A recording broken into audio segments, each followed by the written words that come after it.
On behalf of our council and entire staff, we want to express our deepest sympathy to the Norman Hoag's wife, Brooke, son, Aiden, and daughter, Addison.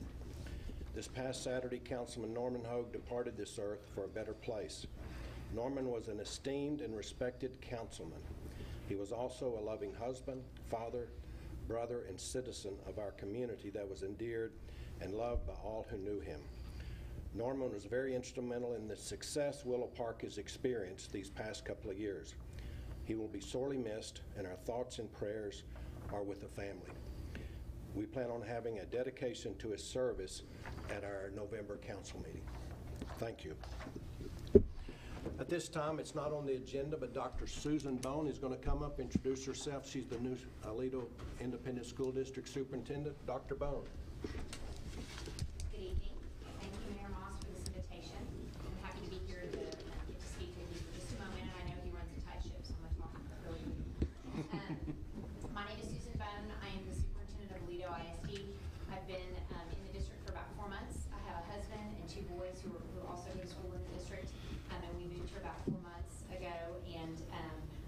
First, on behalf of Aledo ISD, all of our staff, of course the Board of Trustees, the administration, express to you our deepest sympathy on the loss of Mayor Pro Tem Hoag. As you know, Addison and Aiden are children in our district at Coder Elementary, and what we promise to you is that, like we would for all children, is to wrap our arms around them and support them and their mom in their time of grief, and as our community is grieving with them. It didn't take long for me to discover what a special place this community is when we moved here, and the high expectations of the residents of our community that they have for us. It's also become clear to me that we have the tools in Aledo ISD, we have the tools in our students, in our staff, in our parents, and in our community to be the absolute best, provide the absolute best level of service to our children, some of whom were here tonight, what a way to start the meeting, and meet those high expectations of our community. And we take very seriously the role that we have in ensuring that this community continues to be the best in the state of Texas. I believe, I'm biased, but I do believe the way that the public school system goes, so goes the community, and that our work is so intertwined with the work that you do. We're grateful for the partnership that we have with the City of Willow Park, with you all, and together we will work to address the changing needs. I know y'all are going through a lot of change, so are we with respect to growth. We will work together to meet the changing needs of our community and our residents, especially my favorite residents, which are the 6,000 kids who attend Aledo ISD and growing, by the way. I wanted to quickly highlight some things that are happening in Aledo ISD now and in the near future. First of all, we have an instructional focus this year for the 2018-19 school year. What that means is that we're laser focused in the classroom on what our kids need. We can see in data that what's most important to us right now is that we ensure that every single student, no matter where they are when they come in a year, make 1 year's progress every single year. We believe that that's our job, that's what we're paid to do, and that's what our community expects, at least a year. And then also that we give them the skills to be able to be critical writers. So we hear anecdotally, we also see it in the data, that students may not be as proficient in writing as we would expect them to be out in the workplace and in college. And so we're working very hard to make sure that we address that with our students. Also, we will be pursuing the District of Innovation status and talking with our board next week about that. Already have, getting approval from them next week to pursue that. District of Innovation is an opportunity that the Texas legislature gave Texas public school districts to access some flexibility from the stringent requirements in state law that govern public schools in the state. Right now, we are about, of the 1,000 school districts in the state of Texas, almost 800 of them are districts of innovation, so it's time for us in Aledo to access that flexibility that we should have access to as well. And so there'll be more information about that.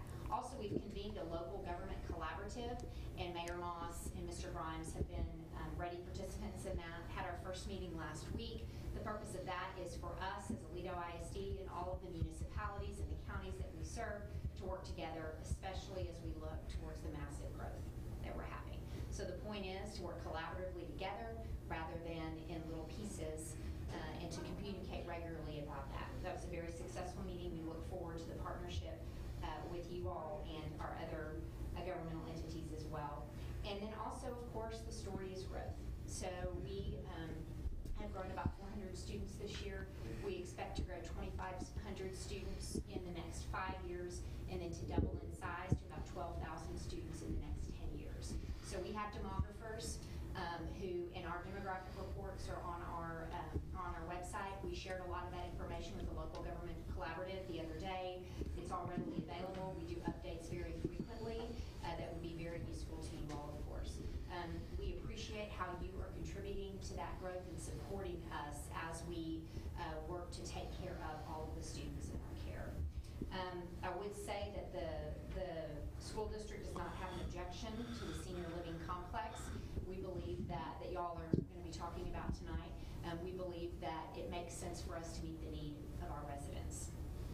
And then I wanted to specially invite you, you should have received an invitation. If you didn't, we'll make sure that you get one, to the Education Priority Month celebration that we're having at Aledo ISD on the 24th of October. We would love for each of you to come and be recognized as leaders in the community, as elected officials and staff members, and we will be celebrating the great public schools that we have in our community. And we'd like you to come because we'd like you to be able to see what's actually happening in classrooms. You will have the opportunity to do that on that day. That's all I have. Thank you. Thank you. Thank you.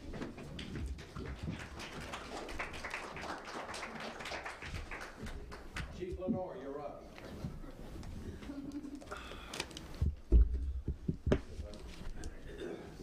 This is Fire Prevention Week, and we'd like to do a proclamation recognizing our fire department. Whereas the city of Willow Park, Texas is committed to ensuring the safety and security of those living in and visiting Willow Park. And whereas U.S. home fires resulted in 2,560 civilian deaths in 2015, representing the majority, 78% of all U.S. fire deaths. Whereas home fire escape plans should be deployed to all members of the household. Whereas practicing the home fire escape plan twice a year ensures that everyone in the household knows what to do in a real fire situation. Whereas Willow Park's first responders are dedicated to reducing the occurrence of home fires, home fire injuries through prevention and protection education. Now therefore, I, Willow Moss, Mayor of Willow Park, do hereby proclaim October 7th to 13th, 2018 as Fire Prevention Week throughout this community. I urge all the people of Willow Park to develop a home fire escape plan with all members of the household and practice it twice a year, and to participate in many public safety activities and efforts of Willow Park's Fire and Emergency Service during the month of October 2018. Congratulations and thank you for what you do.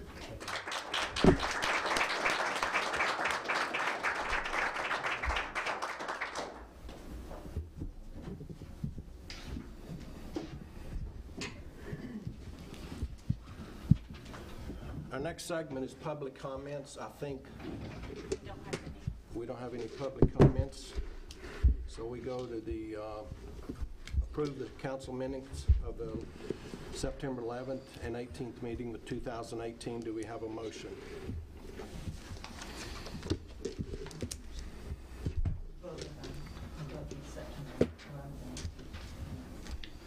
We have a motion? Yeah. September 18th.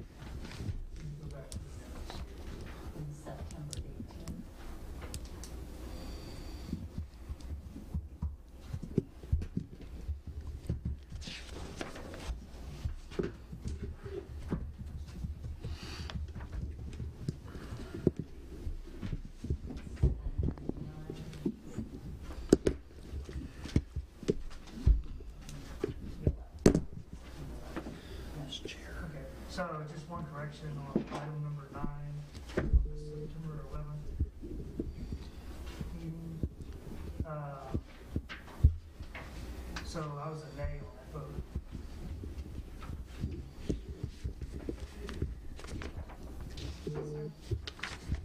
Motion 9? Yeah. Okay, any other discussion? I move that we accept the minutes as amended. We have a motion? My motion. Second. We have a second? All in favor? Thank you. Item number 1, Presentation by Mr. Derek Turner, update on water well rehab project and Ranch House Road project. Let's hope this works. Hey. Thank you, Mayor, Council.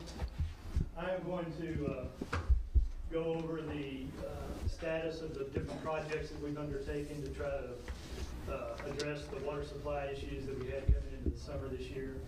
You guys are aware of a lot of it, so I'm not going to dwell on things. I do have some bullet points on the slides. Excuse me, Derek.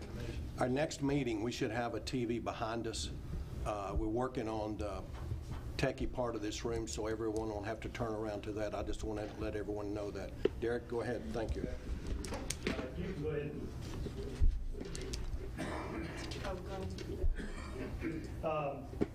so just real quickly, the projects that we've undertaken. I'm just going to keep going. Is that Yeah. Yes. projects that we've undertaken included an emergency interconnect with the city of Weatherford, putting some existing wells online that currently are not online. I could really probably just hit all this. Don't worry about it, Alicia. Rehabilitating some existing wells, drilling some replacement wells for wells that could not be rehabilitated, and drilling some new wells. The first item that I mentioned, the Weatherford Emergency Interconnect, I know you guys are familiar. There was an interconnect put in place many years ago between Weatherford and Willow Park that has not been active for several years. And so an agreement was negotiated to put that connection back in service to provide an additional capacity for the city of Willow Park on an emergency basis. That agreement was signed on August 2nd, and the use of that water was authorized at that time for a 60-day period. And the agreement was set up so that it would be authorized in 60-day increments, and the city of Weatherford Utility Board has the option of implementing that on our request as time goes by. That original 60-day period ended last week, but the City of Weatherford Utility Board approved at our request that first extension for an additional 60 days about 2 weeks ago. So that source has been used since that original August 2nd date when we turned it on, and it was very helpful at the time. Obviously, that was in a much more drastic time with the heat and whatnot, but I don't think the city has probably used about 75% of that 200,000 gallon a day capacity that was authorized or less since that time. But it has been very helpful, especially in the other things that we're doing at that capacity. So, another thing that was done, and these were kind of ahead of the curve, but I put them in anyway as an overall discussion. But well 7 and 9 have been kept in reserve on an emergency basis in the past because they did not have a connection to directly for a disinfection system, which is a state requirement that you can't put well water directly into the distribution system without some kind of disinfection. When we did the water project that ended late spring, we actually installed a line from well 7 that tied into a dedicated well line that solved that issue for well 7. So that well's been online since the spring, and so you'll see later when I talk about the capacities a little bit that I accounted for that. But well 9 had not been, and when we first hit the supply issues that we were having around June, we put in some temporary disinfection facilities to that well, and were able to put that well online on a continuous basis. We also have a contract in place to construct a pump station at that site that will allow that well and potentially another well that we'll talk about to be used continuously on a permanent basis. So and that's a pretty significant increase in capacity for that well. The other thing that we've done is rehabilitation of some existing wells. There's several wells that have lost the production due to deterioration of the casing and the screens. We've talked about this over the course of the summer when we've had these discussions. But we had some of these wells videoed. We had a crew come in and do some video on the wells to try to determine whether or not they could be rehabbed or if they had to be replaced. Two of those wells that we looked at were well 16P, a Biloxi well at the Fox Hunt elevated tank site, and well number 2, which is up on the northwest side near the lake. Both of those were deemed appropriate for rehab. And we had a crew come out and start that process, and they actually completed the well 16P rehab late last week. And we're still kind of in the process of getting that well online and pumping it, but it looks like we've increased the capacity with that rehab about 19 GPM. That's more than double the capacity that we were getting out of that well. Well 2 is scheduled to be rehabbed. They're supposed to start that work this week, so it hasn't been. We haven't accomplished anything on that one yet, but barring the weather delays, they should be in this week to start that process. We are also in the process of scheduling video inspection of well 16T, which is the Trinity well at the Fox Hunt site, and well 6. And we expect to have that done within the next few days, and we'll determine at that time whether those are also eligible for rehab. We chose those two because we think they've dropped off quite a bit of capacity, but we think they probably are good candidates for rehab instead of a replacement. And we're also looking at our next well that we plan to hit is well 7 with video and making that determination. Next couple of slides I had are actually pictures of the video they took on the rehab number 16 that I just discussed. If we had those up, you would see that the pre-rehab video shows a lot of the screens stopped up. And one in particular, you can't tell that there was a hole there. It's completely stopped up. Post-rehab, it was, I don't remember the exact number, but it was in the neighborhood of 90 to 95% recovery on that screen. So it was a very successful rehab, and we hope the others will be similar to that. Another project that you're aware of is on some wells that were so deteriorated that they could not be rehabbed, and we had videoed previously well 14 and 15, which are both at the public works site, and determined that those would not be able to be rehabbed. So we had a driller come in and drill new wells. They went just right beside the existing wells and drilled new wells at those locations. If you recall, I discussed when we were here at one point a couple of months ago, there was a lot of discussion about whether or not the condition of those wells was substantially the issue at hand, or if it was an aquifer issue. And we thought that probably the condition of those wells was a large portion of that. We drilled 14 and 15, as I said, and on well 14, the new well, I think we were getting about 11 GPM out of that well at the time. The new well increased capacity by 26 GPM, so I think we almost tripled the capacity at that location. Well 15 was getting in the neighborhood of about 25 GPM capacity, and that's a Trinity well, that's a deeper well. After we got the new well installed, it increased by 63 GPM. We're getting about 105 GPM out of that well now. So the replacement wells were a huge success, and so as we go forward looking at these wells, if they're in really bad shape, that may be the best course of action. Again, we're going to be videoing other wells. Some of these that we look at may not be candidates for rehab, but this may be a good option. So we're going to be looking at that over the course of the next several days. And finally, we've gotten approval through Upper Trinity, the groundwater district, and the TCEQ to drill 2 new wells at 2 completely new locations. And those approvals are in place. We've been talking to the driller about scheduling that, and I hope to have them on the ground within the next few days drilling 2 new wells. I mentioned earlier well 9, one of those will be at that location. There's a Fluxy well there now, and we plan to drill a Trinity well there. So that well's making about 83 GPM, the shallower well, so we hope to at least double that with a new well at that location. And then the other one will be here near the City Hall location. So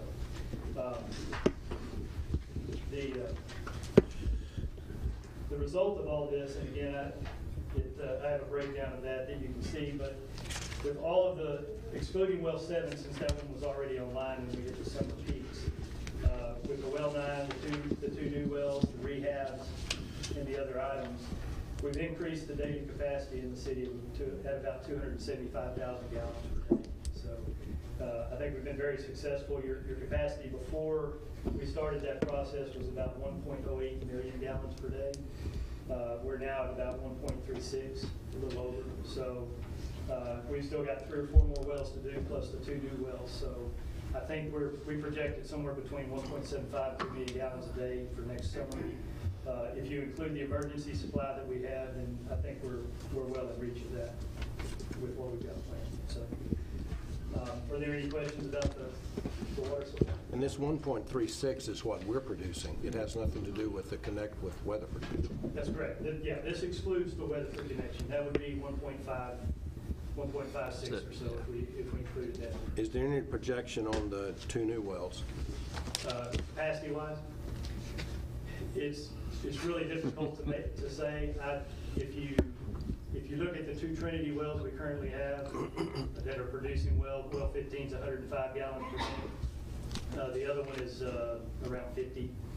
So if you take the low number and figure 50 each, you're at about 150,000 gallons a day between the 2 new wells. So if we get closer to that higher number, then obviously we're well in excess of that. So I've been kind of projecting 50 gallons a minute to be conservative for each well. Okay.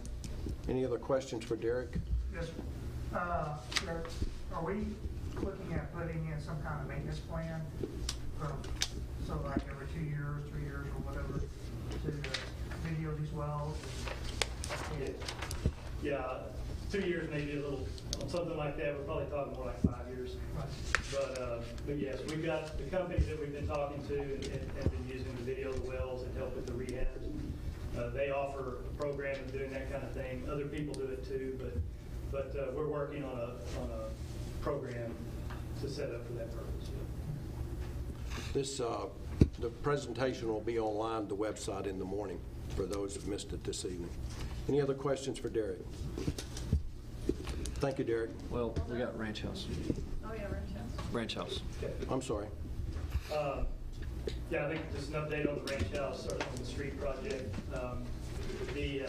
The work substantially on ranch house is in phase 3 currently, or segment 3 of the project. They've got phases 1 and 2 completed and online. Those are substantially done, except for some final touch-up work in the ditches and that type of thing. The roads themselves are in. Phase 3 is scheduled to be completed by the end of this month. If we don't have significant delay with the weather, then I expect that'll happen. We may be first weekend in November. And then they'll start phase 4. Phase 3, by the way, was from Fairway Drive to Squaw Creek.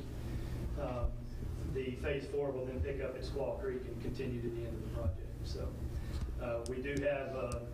we have some documents in with the contractor right now to look at extending that all the way to the end of Ranch House Road to Crown Road, which was part of the discussion that we've been having.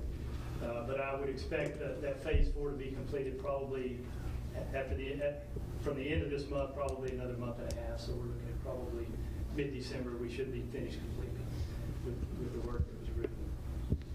That's on schedule, isn't it? That is ahead of schedule. Ahead of schedule. Yeah. Great.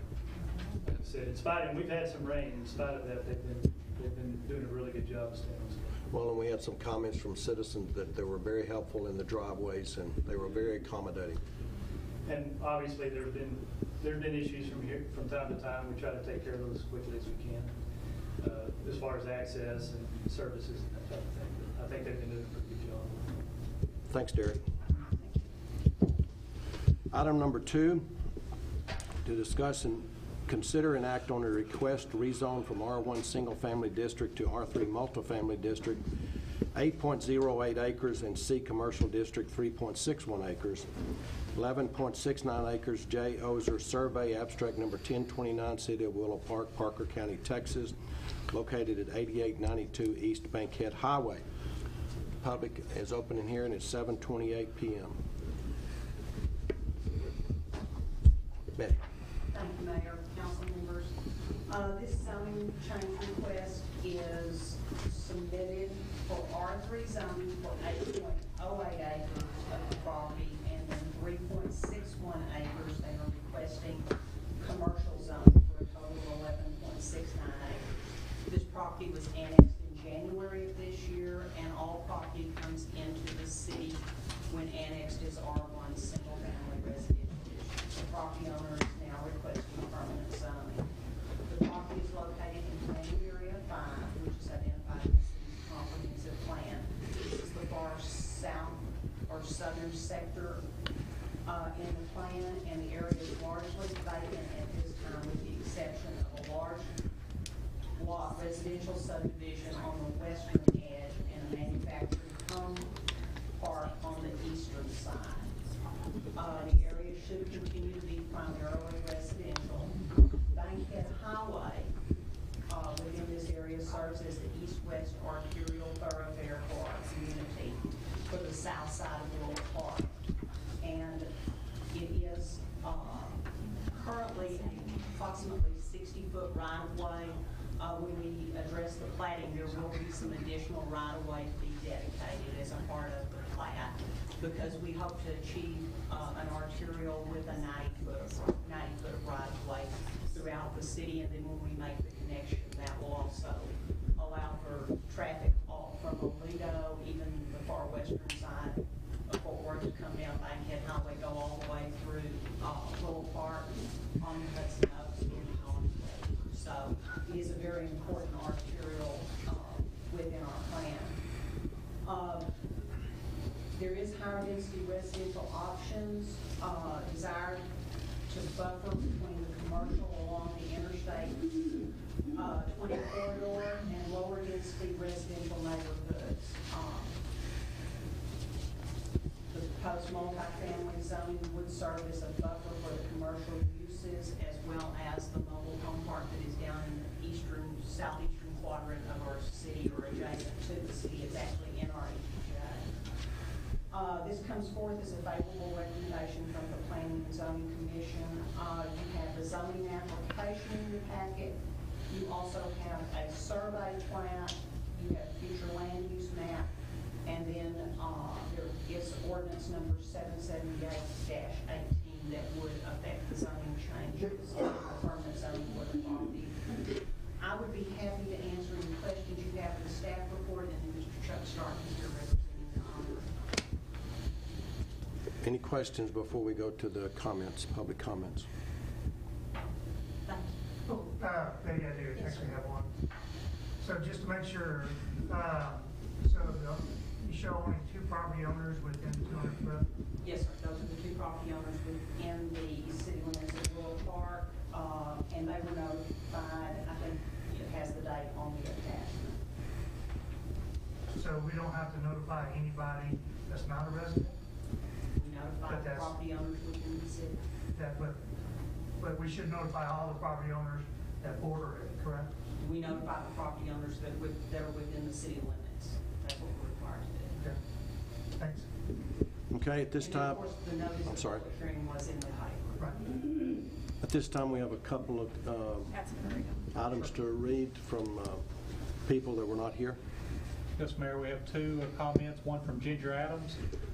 She said, I would love to see independent living or retirement options in Willow Park. Right now, I'm helping my parents find somewhere affordable to downsize to, but can't hope to find anything nearby, so we're looking at Fort Worth and Weatherford. My neighbor across the street is also struggling to find housing for her mother. They first tried to add a suite to her house, but found that it would be cheaper to move into a larger house. At this point, they're planning on moving to Tarrant County to a place that would accommodate their family of 5 and grandma. They don't want to leave. I hate to see them leave. I would love to have options close by. Ginger Adams, Fairway Drive. The other comment is by Mary Robb. These are Mary Robb's words. Every day I deal with seniors age 62 and older. I chose my job because seniors and baby boomers are underserved and overlooked demographic. I've talked to seniors who would seriously consider selling their homes by choice, and where I've seen homes that actually need to be sold as they cannot keep up home and yard maintenance. These seniors need the option of aging in place in a high-quality active retirement complex. Sadly, there are none in Parker County. Here are a few stats that should catch your attention. 10,000 people a day turn 62 in the U.S. 79% of seniors 65 plus own homes in the U.S. Retirees increasingly face longer retirements, higher living expenses, and rising health care and housing costs. Many can't afford to stay in a home that is fully paid for due to the cost of property taxes. 84% of seniors have more than half their wealth in the equity in their homes, but they could sell their homes and use the cash proceeds to pay for apartment rent.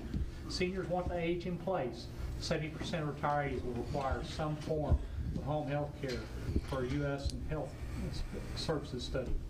I toured the Watercrest Retirement Living Complex twice. I spoke to residents to hear these comments.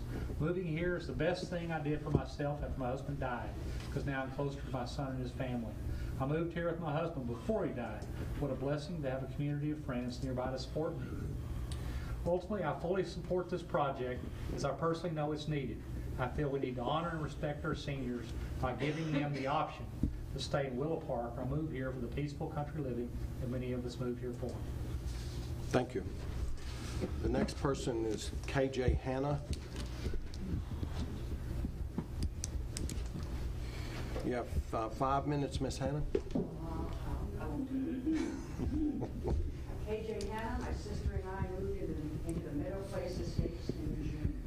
May I ask the City Council and my fellow citizens to take a step back and look at the rezoning for the independent senior living development from a broader perspective.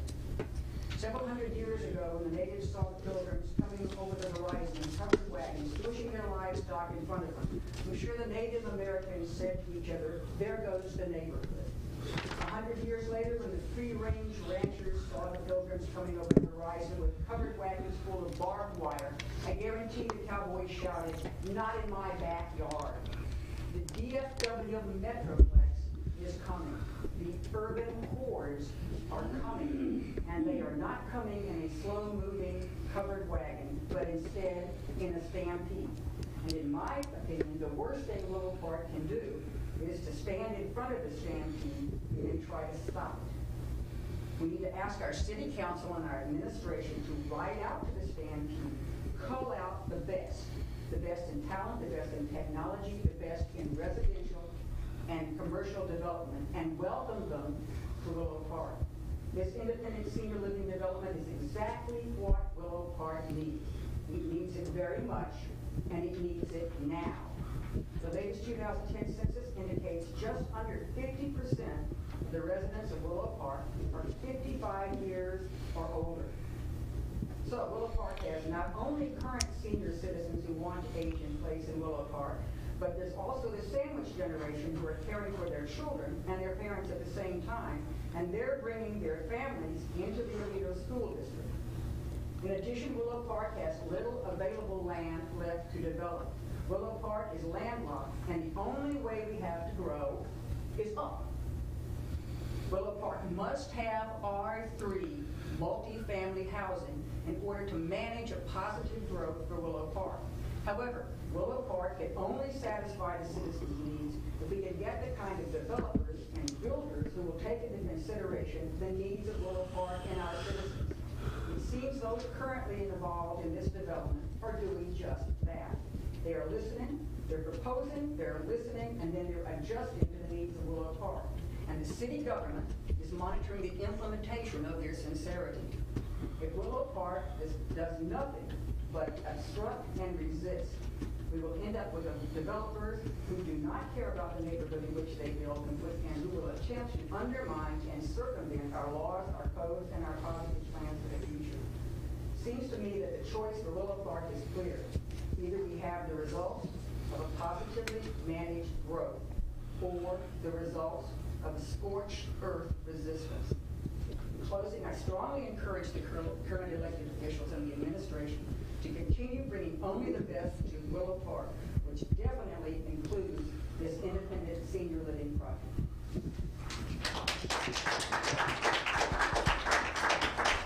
Thank you. Mr. Michael Matthews. If I may ask Councilman Chuck to introduce the project first, and I can. Okay. As a developer. Okay. Mr. Mayor, council members, my name is Chuck Stark with Aaron Stark Engineers, and I'm the engineer/surveyor for this project. I wanted to talk to you a little bit more of the technical aspects of what we have going on here, and then Mr. Matthews is going to talk about the specific project and its characteristics.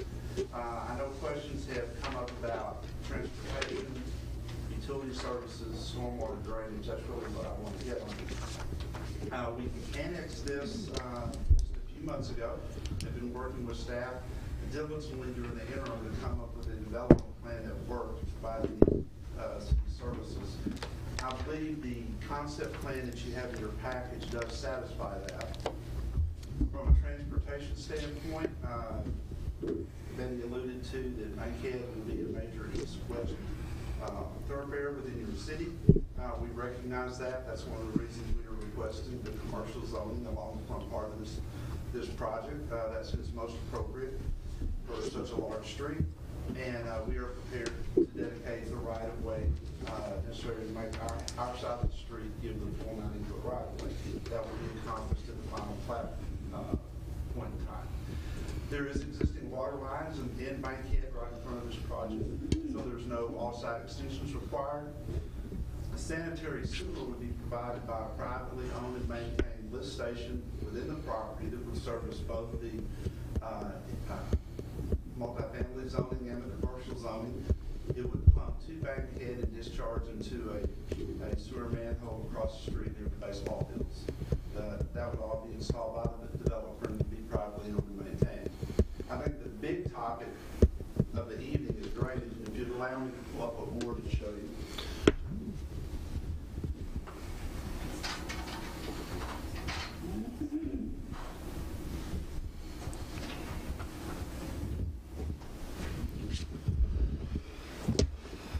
I prepared this map indicating, the drainage basin of the project and shows you where the water goes. Chuck, would you mind putting that to the side so most can see it? Just put it over against the wall, Okay. if you don't mind, please.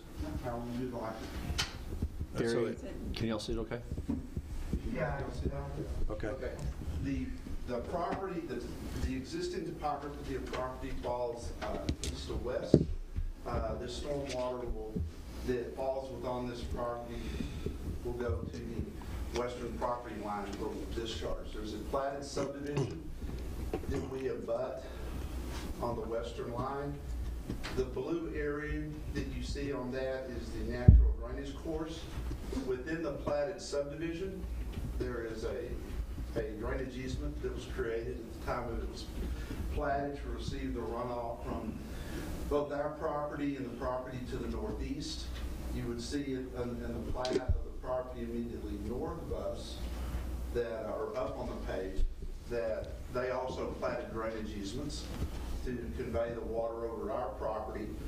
Our obligation is to then convey the water through our property and connect up those two drainage easements.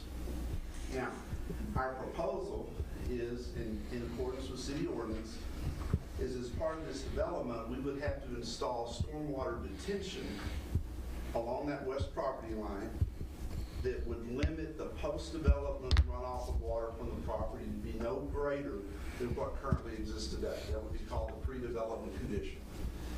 That would be accomplished by means of a detention pond.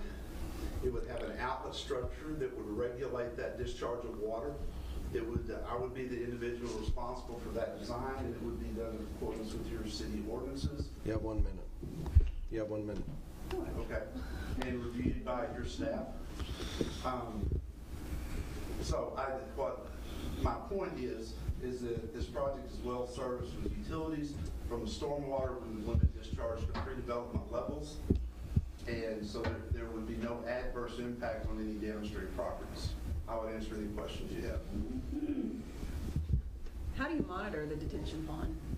Monitor it? Well, like to make sure it doesn't have water that's just standing in it, or that it's. Well, that's a irrigating properly. maintenance function. Yeah. That would be the responsibility of the property owner. It would be privately owned and maintained. Okay. Now, we would want to incorporate it into the open space of the overall property. The buildings, as are proposed, and I've got drawings there if you want to take the time to look at them, the building is some 300 plus feet from that west property line. Mm-hmm. Okay. And so there's a large green space there. The pond will be incorporated in that. We anticipate having some trails there. It's the steeper part of the property. It drops off significantly. Okay. There on that end of the property, there is a gas line, a natural gas line easement that crosses there, and that's kind of the line of demarcation from the buildable area to the non-buildable area. Okay. Is there a drainage study that's part of the permitting process that, down the line? There is. It's part of our, if we are successful tonight with both the zoning and the preliminary plat, The next step for us would be to come in with a final plat and the full civil engineering construction plans for the project. Those would be reviewed by your city staff, and the drainage report would be a part of those, along with the calculations and details of the outlet structure for the detention pond. Any other questions? What's planned to be put there? Sir? What's planned to be built, multifamily housing? It would be a senior living project, 3 stories in height. 144 units is what we currently have on board. Again, I have site plans, concept plans, if you would like to see them. It's fully parked for your code. It has an amenity aspect to it with a pool and those type of things. It is age restricted. That's a key element. Right. So it's the same plan as basically before, right? No. No, I guess functionally from an age standpoint it is, but as far as anything else before, this is not, as my understanding, is not a tax credit. There's no HUD. Right, but same kind of building. It's the building, but. The architecture is significantly different. Okay. So just some questions, right? So you mentioned 3 stories. Would you like me to flip over to the side plan? Yeah, if you don't mind. So are we not limited to 2? I think we're, and Betty, jump in here, I think we're currently limited to a 30 or 35 foot threshold. 35. And can you show me in the ordinance which one that is?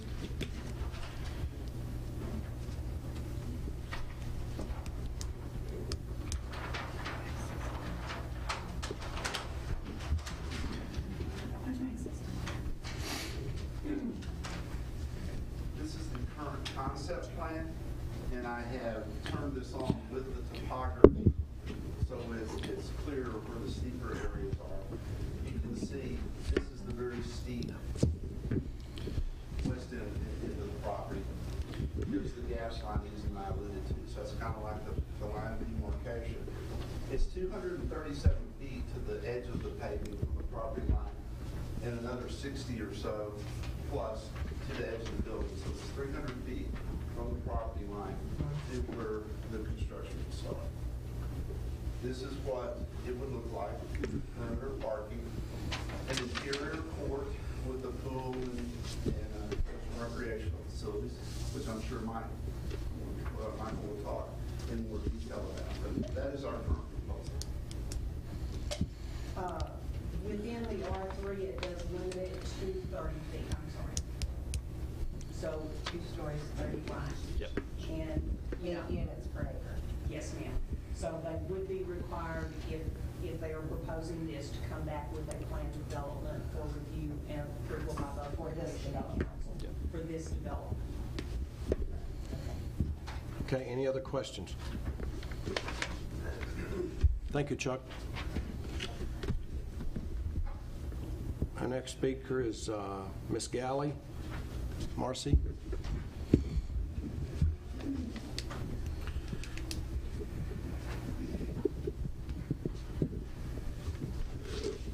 Hi, Marcy Galley. I'm very against the multifamily going on this acreage. And if we're rezoning it right now as 2 separate, commercial and multifamily, is that correct? Yes.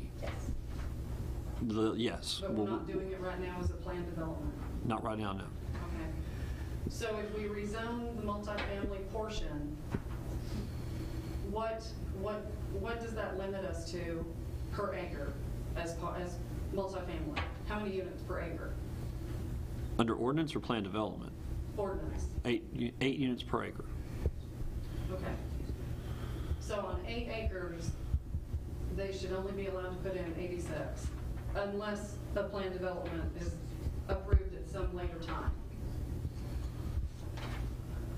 This acreage was never meant to be multifamily. I don't care if you're gonna put the Taj Mahal on it or tax credit apartments on it. It was never meant to be multifamily. And if anybody had reached out to the couple that owns the ranch land to maybe get an idea of what their future plans are for their property, that might have helped in this decision. I know these people aren't on the tax roll, but they should be heard too. And it's not fair what you're doing to the people that live on Jenkins. It's not fair.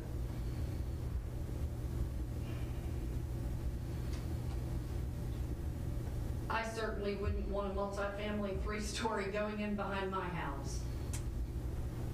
I wouldn't. Just like I didn't want a sewer plant going into my neighborhood.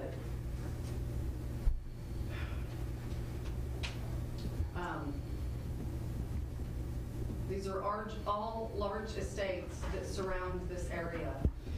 And circumventing codes is a bad thing. That's why I think this should never have been planned to be multifamily. So, thanks for your time. Thank you. Our next speaker is Ray. I'm not going to try to pronounce it. Ojeski, Mayor. Thank you. Ojeski. Yes, sir. You're up. Thank you, sir. Good evening, Mayor, members of the City Council. Ray Ojeski. My office address is 201 Main Street, Fort Worth, Texas 76102. I represent Mr. Paul Center, and I'd like to give you a handout, Mayor and council members, just to show you where he is. Thank you.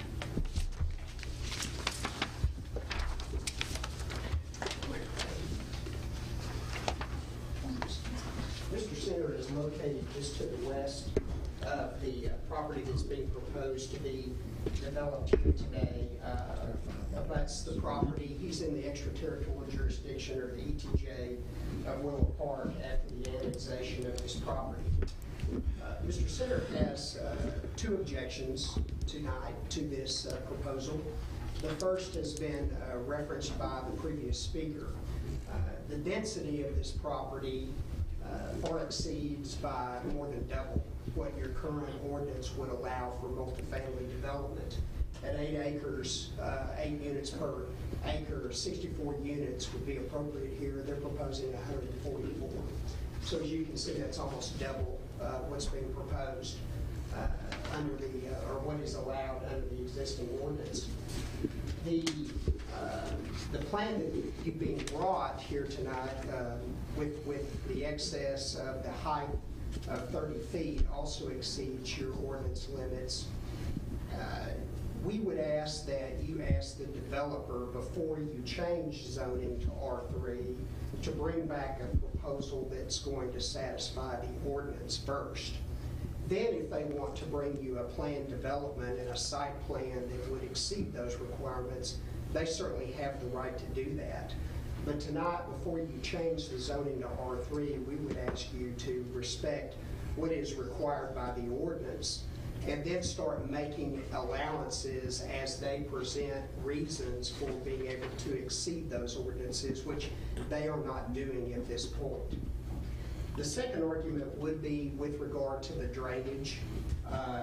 One of the previous gentlemen spoke to the fact that there is a large drainage easement that runs across my client's property, and it is designed to collect the drainage from this property and the property to the north of this location. I found it interesting on the plat of this property that they are not actually imposing a drainage easement on this property. They're just telling you that they're going to build a detention pond or a detention area. It escapes me why you wouldn't go ahead and impose a drainage easement on this property if there's already one to the north of you and then one to the west of you. Why wouldn't you impose a drainage easement here that is going to be required to address the drainage that would flow from this property to the west? Just remind you again, everybody here tonight is speaking in favor of senior restricted living, which is an admirable use. But tonight, you're not approving the zoning based on senior restricted living. You're approving the zoning based upon apartments, multifamily development. So this may very well be senior restricted living later on down the road. But tonight, if that developer goes away and the next one comes along and wants to build R3 apartments, they have every right to do that. So there's no guarantee that there's going to be senior restricted living as a result of what's being proposed here tonight. With that, Mayor, I'll conclude my presentation. Thank you. Mr. Paul Center.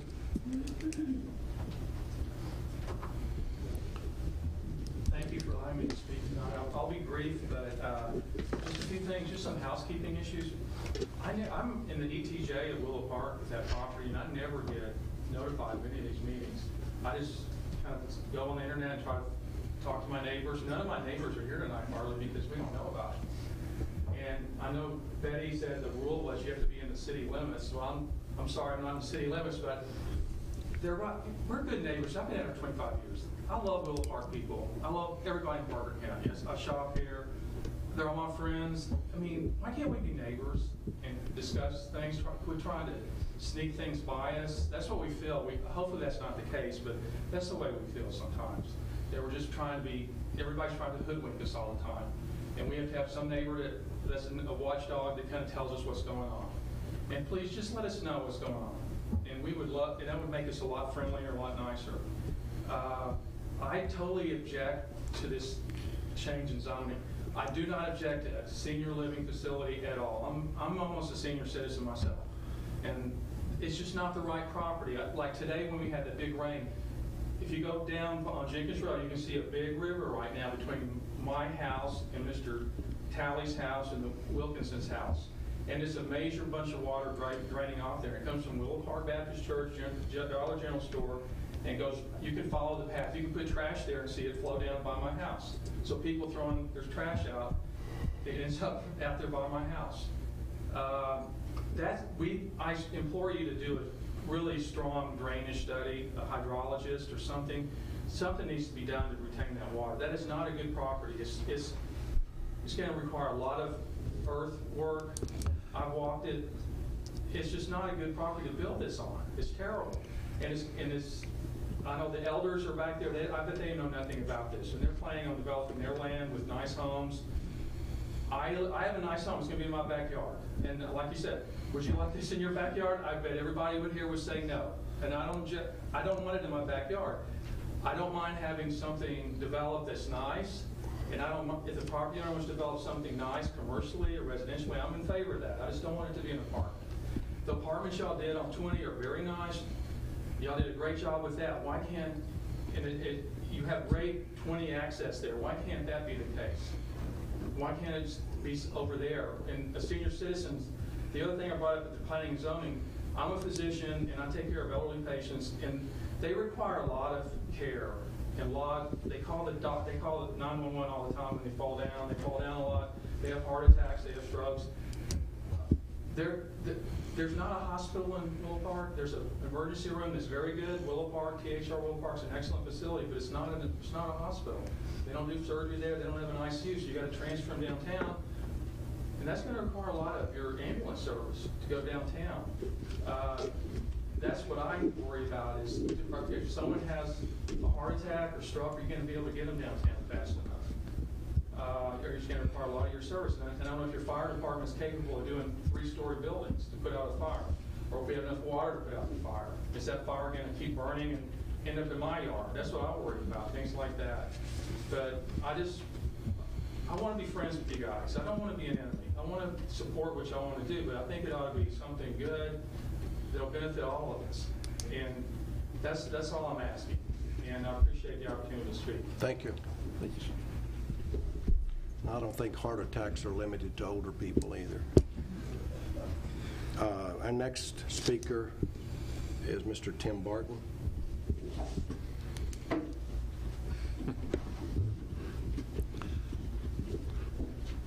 Tim, you got 5 minutes. Law and Order comes on at 9 o'clock. Okay. My name is Tim Barton. I have J&J Development. I've been developing in Texas for 29 years. My first big project in Michael Management that I did is Frisco Bridges. We were the developers of the Gaylo family out of Oklahoma.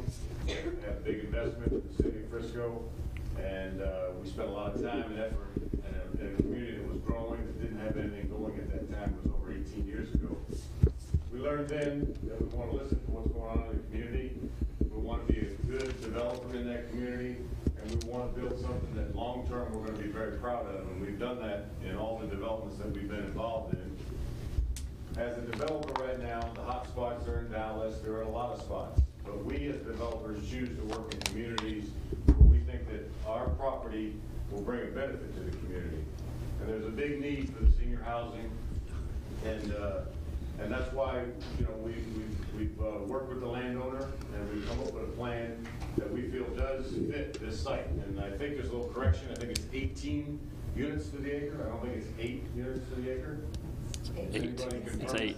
It's 8 units As of right now. per the ordinance. Right now. I need to elaborate on that. So, and again, you know, the needs of a community or the senior product is so that when the children are going to be, any of the young people that want to come live in Willow Park, their parents are going to want to live where they are. And as people get older, they want to be able to stay where their children are. And that's one big component of the senior development. So, you know, we think we've taken the time to listen to it. We've looked at the site. We spent a lot of time with design and architects. We know there was another plan on there. We don't need tax credits. You know, we have several developments going throughout the state of Texas, across the country.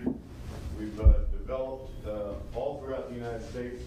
We've also have part of our development company built some of the finest hotels in the world, which is a Rosewood, Ritz-Carlton. So we understand what it is to build a really good product, and we understand how to fit it into a neighborhood, and we want to be good citizens and listen to those. So I think some of the designs and the plans that we have that we will be coming forward with the plan development will fit the needs of the city and the community. Thank you. Thank you. Pat Martin.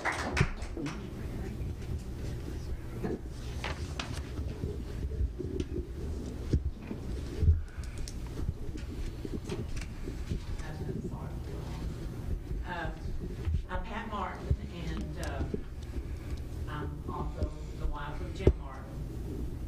And I have a title company here, but that's not the reason I'm here. And when I came to planning and zoning, I pretty much said the same thing. My heart is with the seniors, and even the people that are opposed to it, I think their heart's with the seniors too. I think we don't have to show the needs here. I've been on several boards. I'm on the Park County Committee on Aging Board for years, and I've been on Parkview Terrace, which is the only facility. It's been there 30 years now. And at the time we built it, it was the only housing facility that would allow a place for husband and wife to even share. And when my mom and dad got sick, there was no place for them to go and be together in a home or an apartment or anywhere like that and live the life they were accustomed to. Parkview Terrace is subsidized by the parents, and it stays full. We have a waiting list. We've grown the list to get more housing and build more houses. We were always turned down because we had no minorities.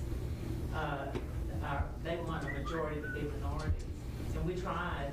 It was open to the public. Harvard County just didn't qualify for any kind of funding like that. So we ended up actually selling the land because we couldn't build anymore.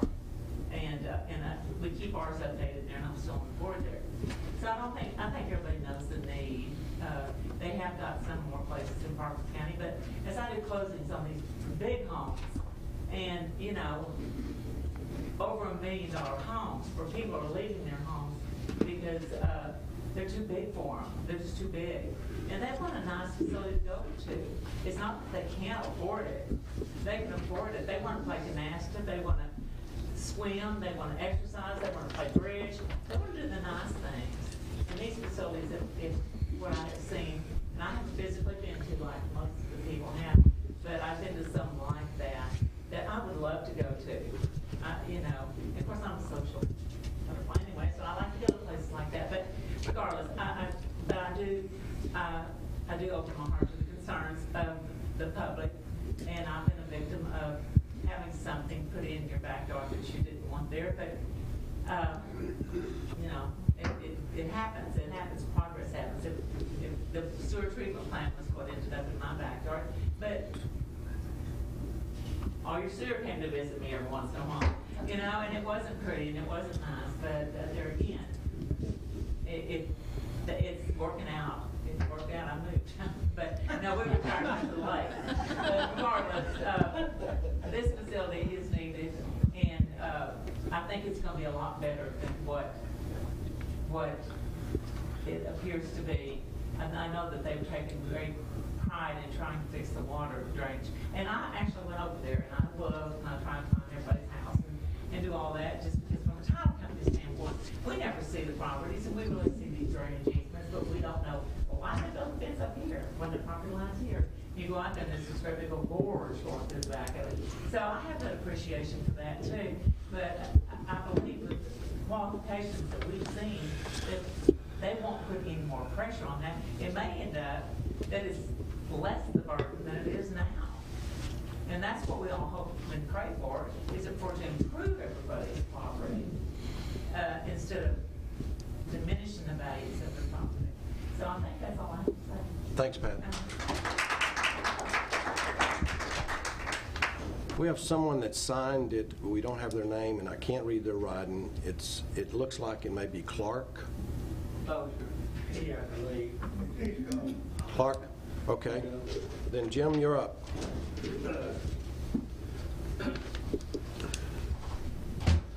I've been here 30 years also, Mr. Senator, and I'll put my record as a developer up against anybody. You were talking about how nice the apartments was at the Wilkestead. That was a development I did. And I'm very happy and proud to drive back by Crown Point Development. We're working, and when I do something or do something in this community, we do it right. We have been all day long on drainage issues. Willow Park is very blessed to have a man in here that is very cognizant of drainage issues. Mr. Hardy, who handles this. We do not do anything in Willow Park without following the guidelines set by Willow Park. Also, we do not do anything in Willow Park without many levels of approval.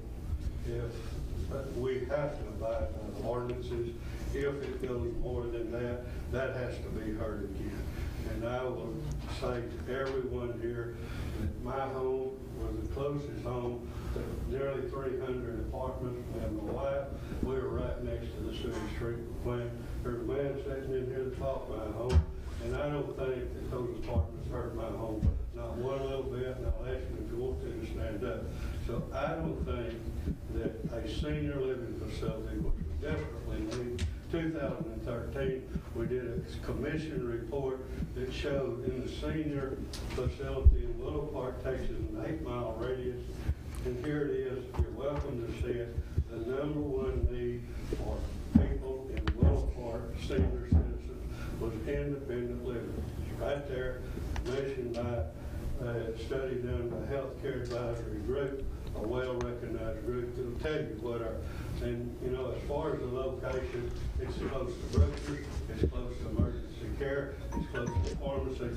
It meets the requirements that Mr. Barton will tell you that needs to be done for senior care. It even met the requirements. It was the #1 location, requirement-wise, that met the requirements for seniors in this area because those facilities, they didn't have to get out.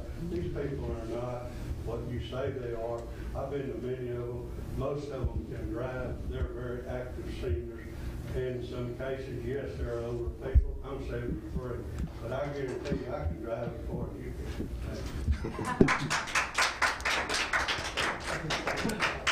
Thanks, Mr. Martin. And the next person is Ann Elkins.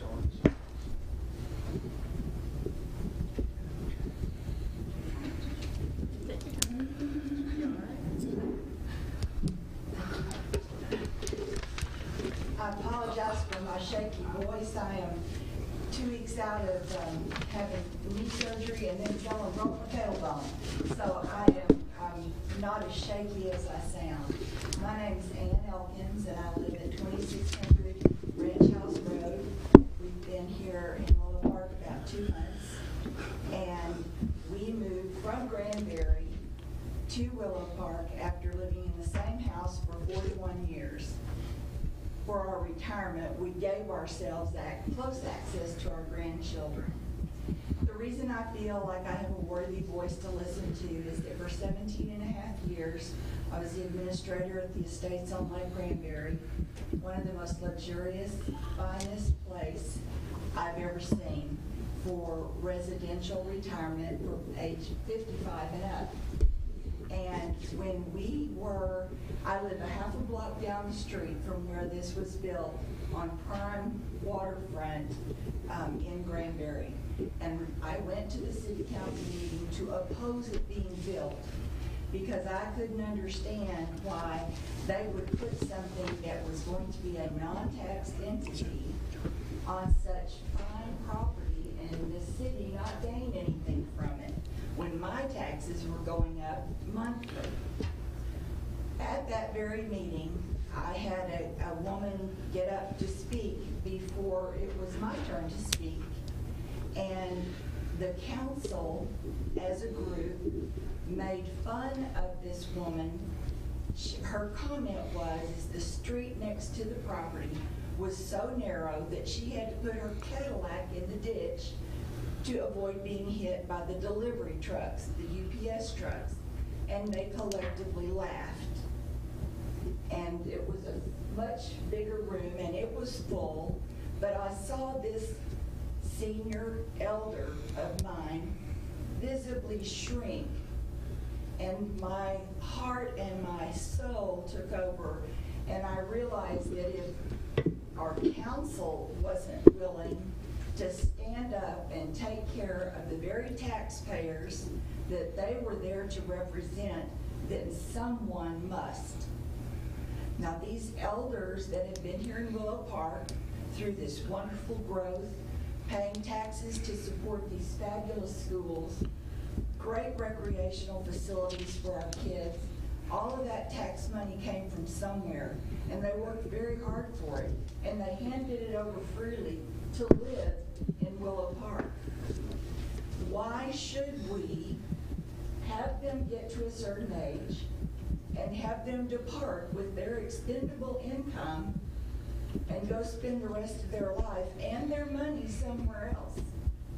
I have every sympathy with those who have property that's adjoining and have passion for their property. If it is not this developer, it will be some developer.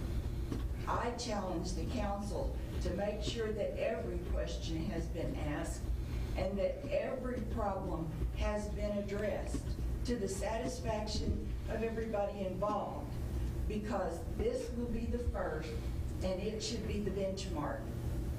The property should be so fine that anyone would be happy to be a neighbor. The people that will live here have expendable income. They're at the right end of their generation. They have wealthy children. If they don't already live here, they're coming. And wealthy people educate their children, and here comes your next generation of what is going to continue to make Willow Park such a great place. The age group is here, and they paid for this infrastructure. I feel like we owe us a place to age in place and be good neighbors to those who have paid all of these taxes. We don't have cheap living here, and a senior facility is not going to make living here any cheaper. It's going to make it finer. We want our wisdom to stay here and continue to teach us how to be good people to all generations. Thank you for leading us. Thank you.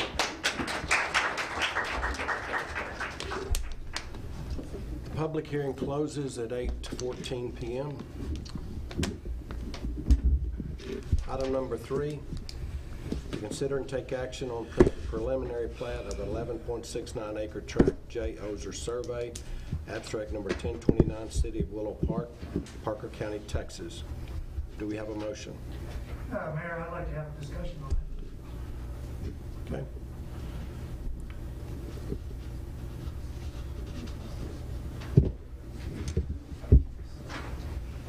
I don't know if I burned enough copies.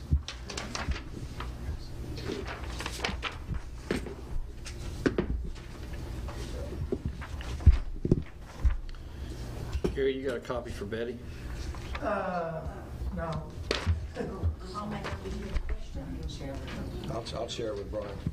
There you go. Usher Doyle. So, I'm not against apartments or multifamily housing or senior living facilities at that location. I think it's a good buffer for between residential and commercial. It's a proven concept. However, my objection is the process in its entirety.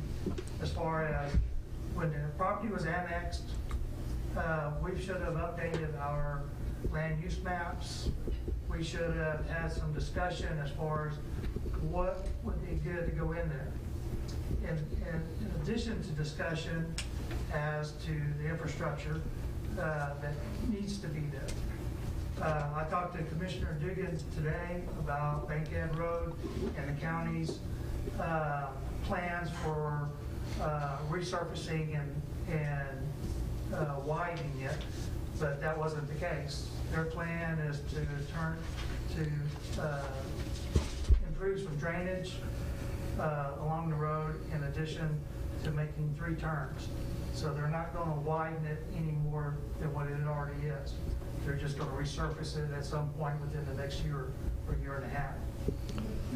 The other option or the other issue I see in this is traffic.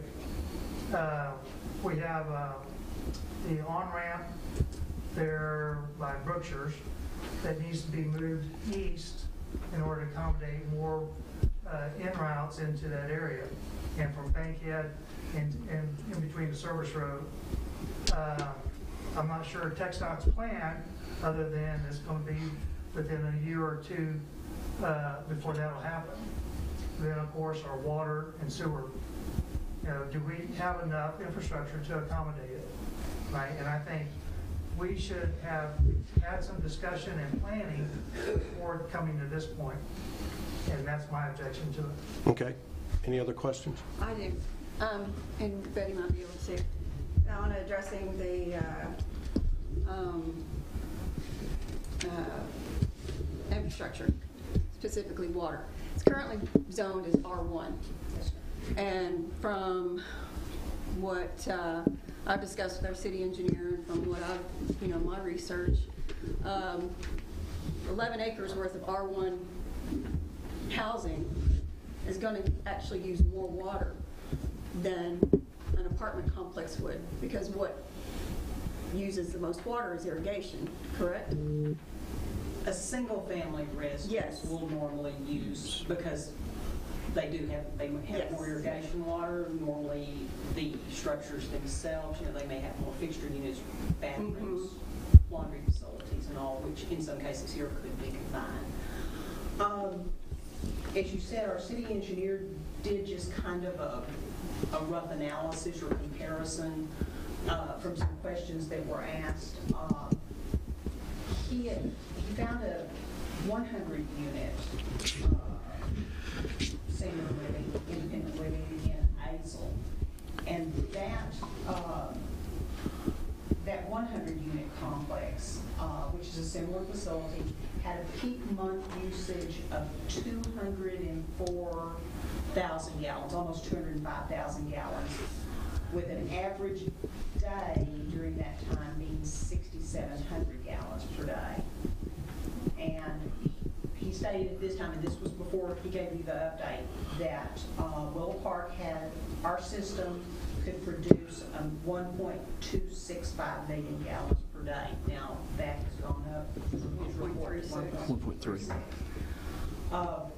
Taking into account those replacement wells. So therefore, taking the 1.265 million per day that they could pump, that would equate with 100 units to 0.5% of our total capacity per day. I kind of did, when I saw Mr. Turner's memo, I just kind of did a little survey to get me a comparison of the difference between a home, a residential unit, and an apartment unit in this case. If you use the numbers that we have from the apartment unit in Azle, they used approximately 2,000, right at 2,050 gallons per month, per unit.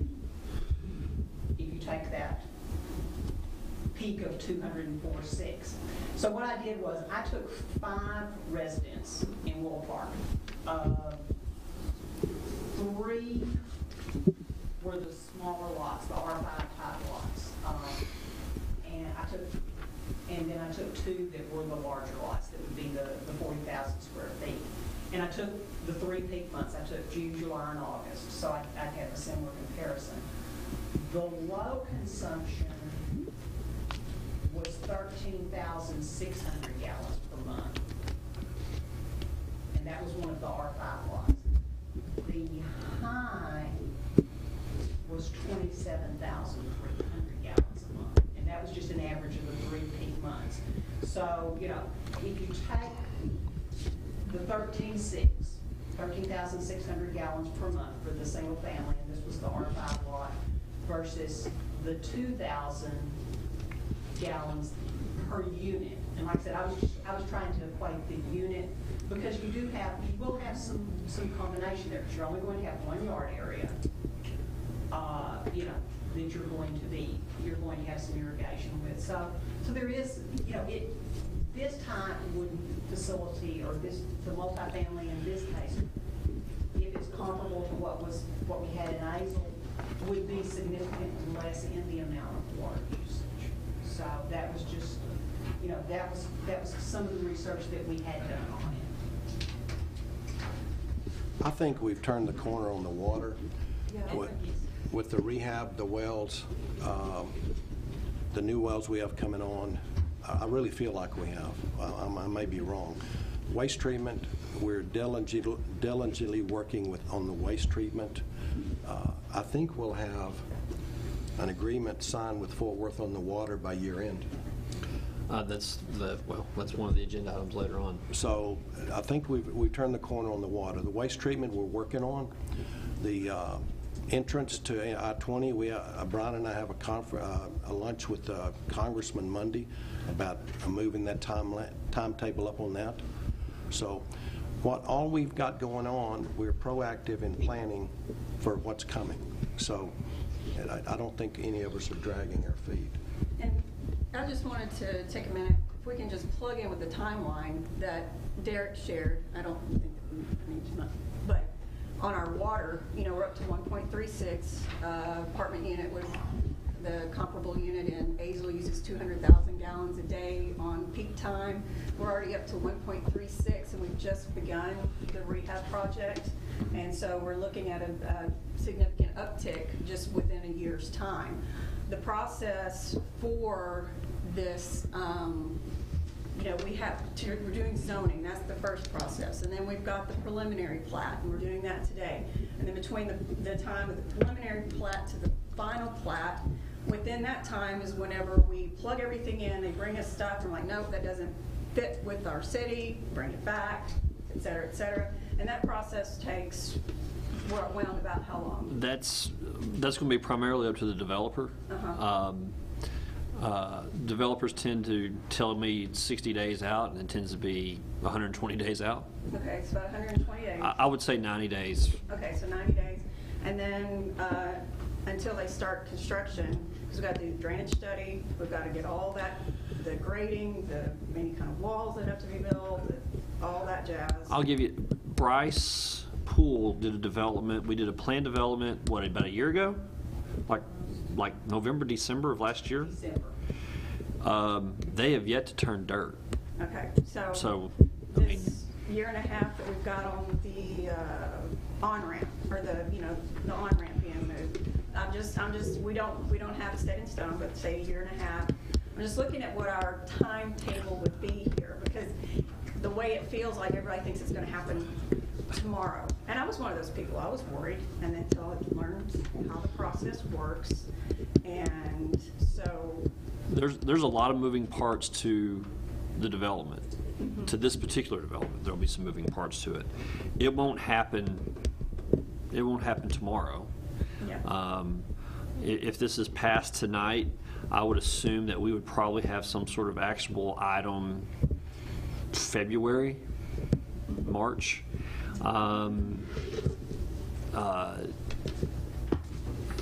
Construction being what it is, you're looking at a year out from that at least.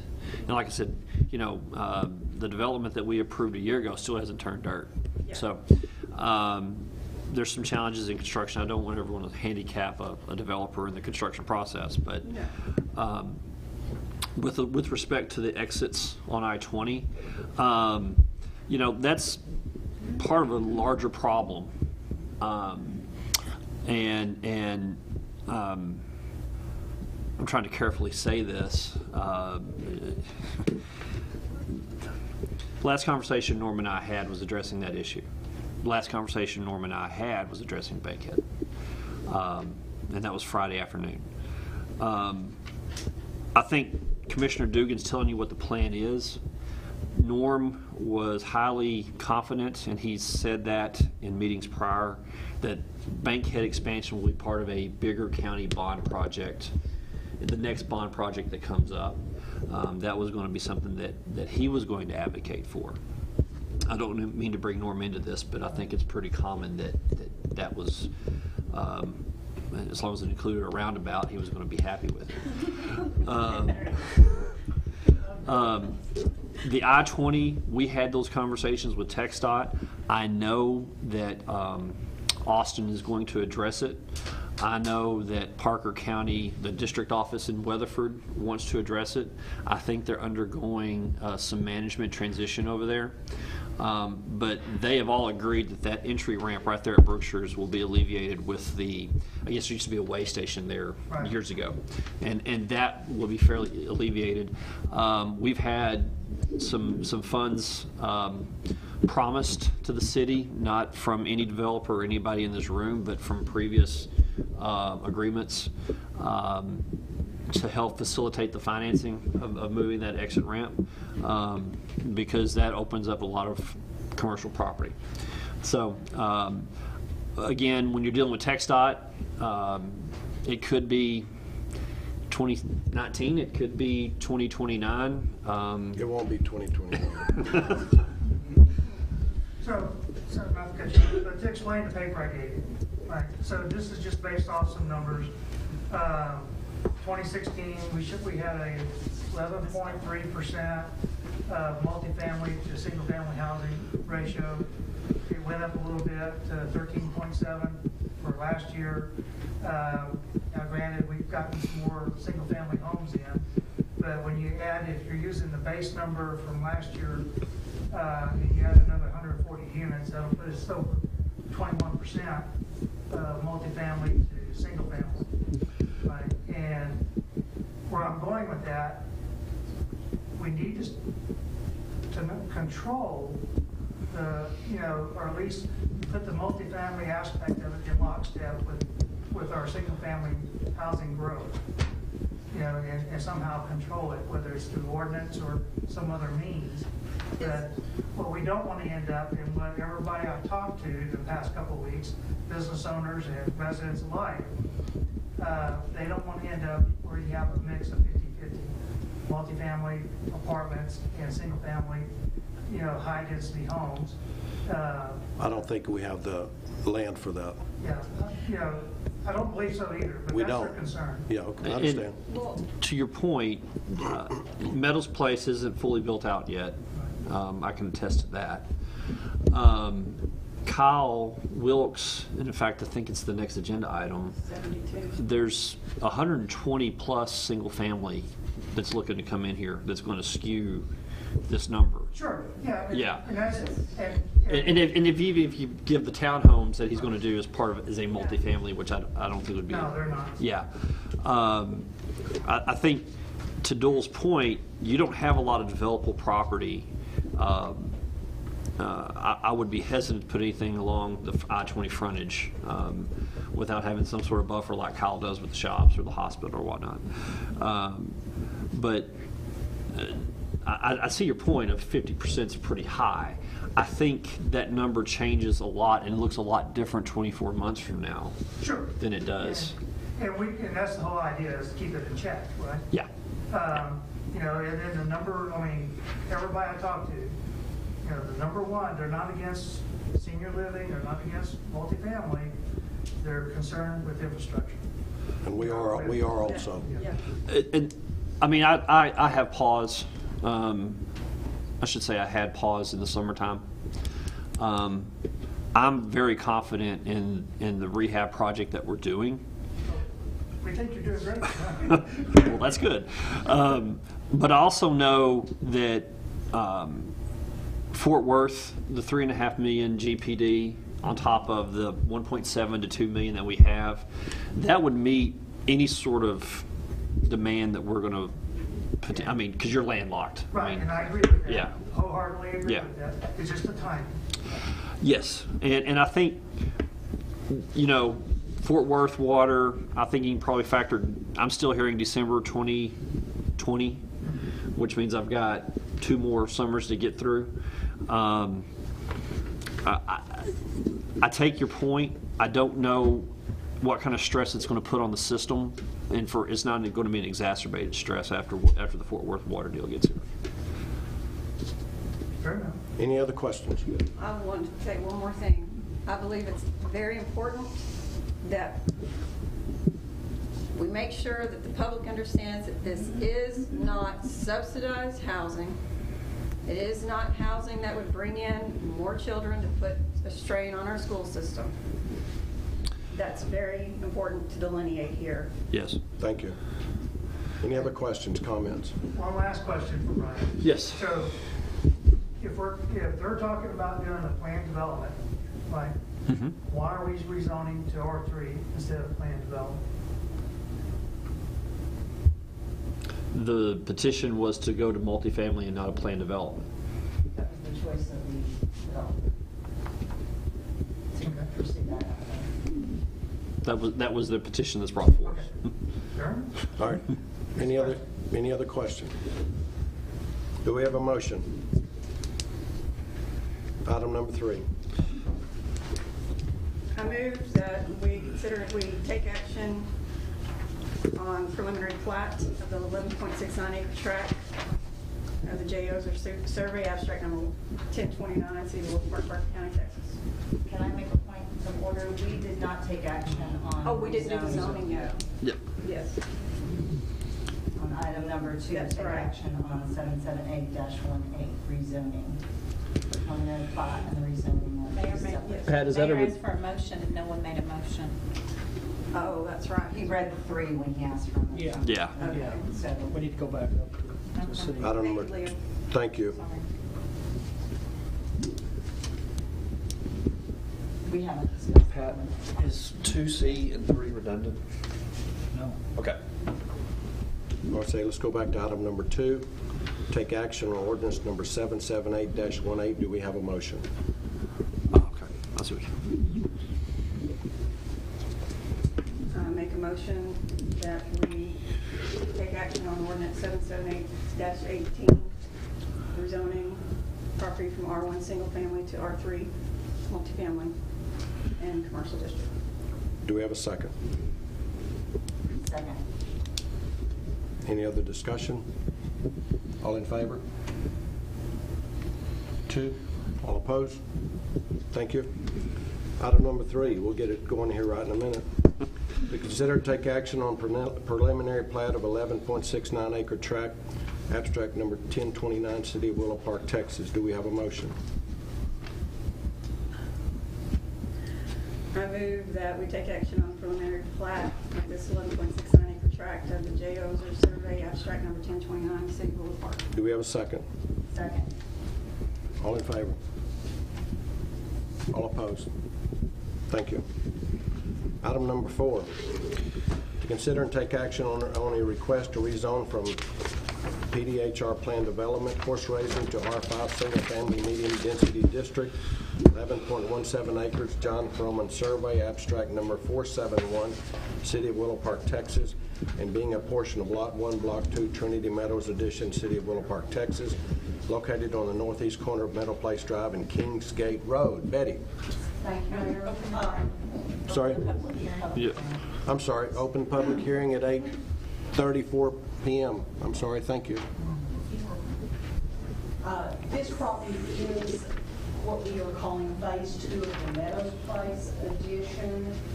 It is the 11.17 acres on the western side, west of the existing Meadows Place. This property was part of the Trinity Meadows racetrack. It is located in planning area 3, as identified in the city's comprehensive plan. Planning area 3 is located along the interstate 20 corridor going north and west. There are medical facilities within this on the western side, and there is retail development, obviously the shops and other retail development along the Interstate 20 service road, office and residential development. The development to the west will be higher density residential townhomes, apartments, and high density single-family residential development on the racetrack property west of the airport Trinity. That is actually item number 6 will be the preliminary plat for that 148. The proposed residential zoning will serve as a buffer to the lots that are to the north up on the hill, which are the R1 lots. And of course, it is adjacent to the Meadows Place Phase 1, which has the R5 zoning. This comes forth as a favorable recommendation from the Planning and Zoning Commission for a change of zoning to R5. The owner, Mr. Stockton, is here. And also, you have your zoning application, your survey plat, future land use map, and there is an ordinance number 779-18, which will affect the zoning change. If you have any questions of staff report, Mr. Stockton is here. Any questions for anyone? Public hearing is closed at 8:36 p.m. Did we have any speakers? We had anyone? Yes. No. Did you want to speak here? Okay, we do have a motion to take action on ordinance number 77918.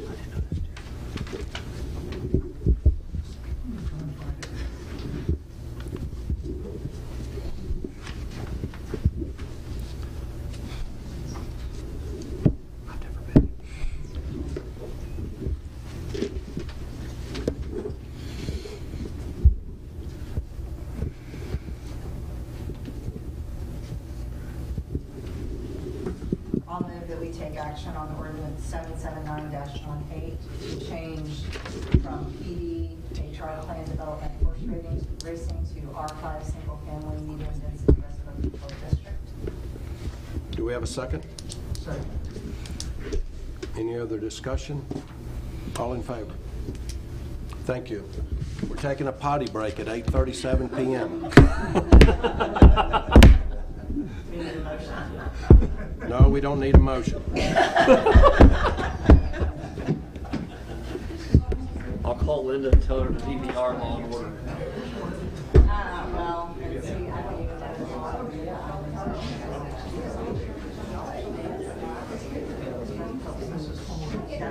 just.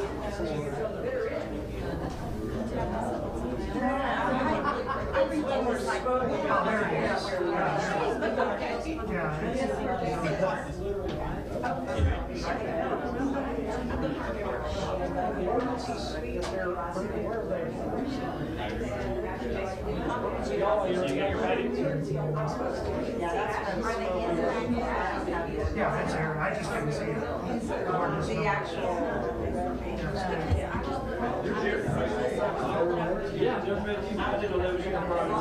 That was sufficient. The actual ordinance was not actually here now.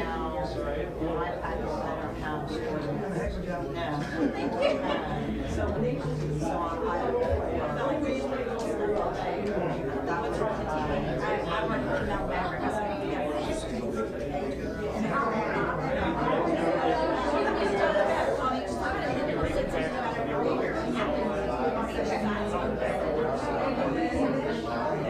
does it require?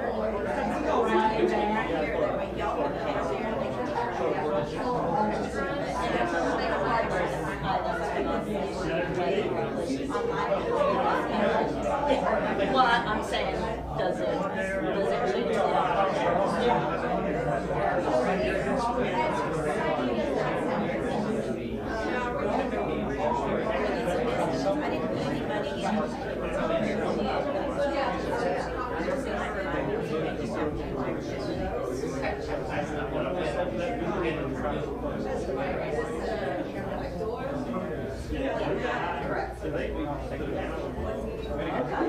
You're done. So that's the question. So, we say that, we're making a motion to approve.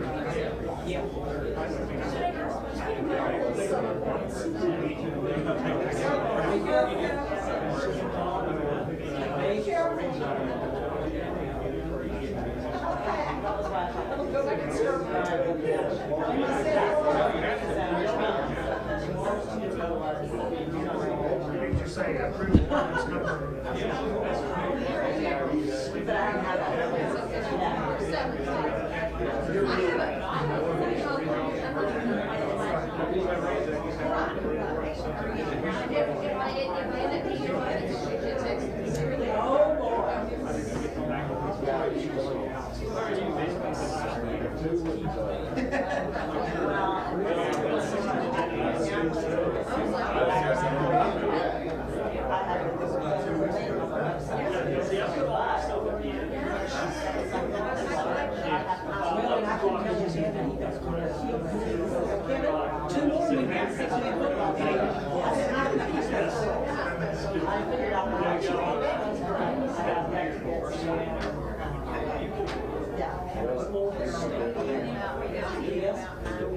Yeah, see, and that's what we have. You know,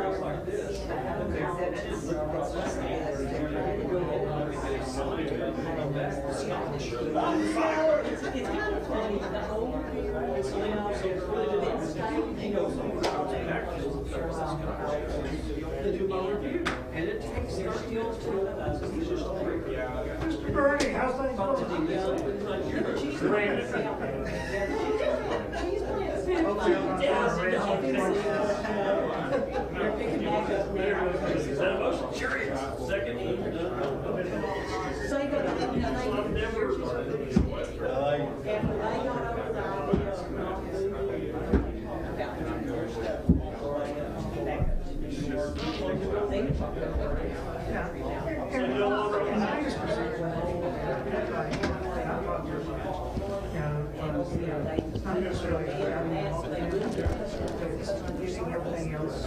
Mayor, this is going to be a record for you. Yeah, a long meeting. I don't like it. We got a lot of items on the agenda. These rest of them should go pretty quick.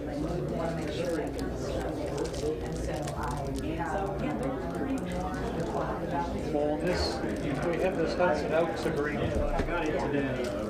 And I told Brian I'm not comfortable. We're biting off $10.6 million essentially already ourselves to go out for bonds. The biggest concern I have is Hudson Oaks says if they don't pay their portion, they're going to pay us back.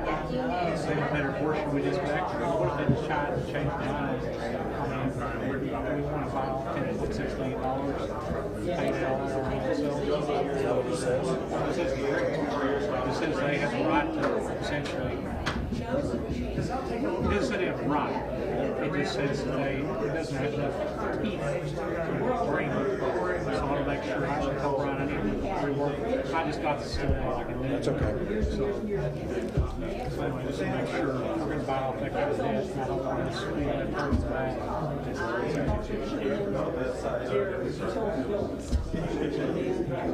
Where's Brian at?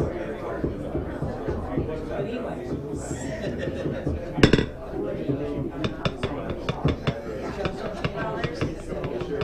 want to came out there? Let me go a day or after.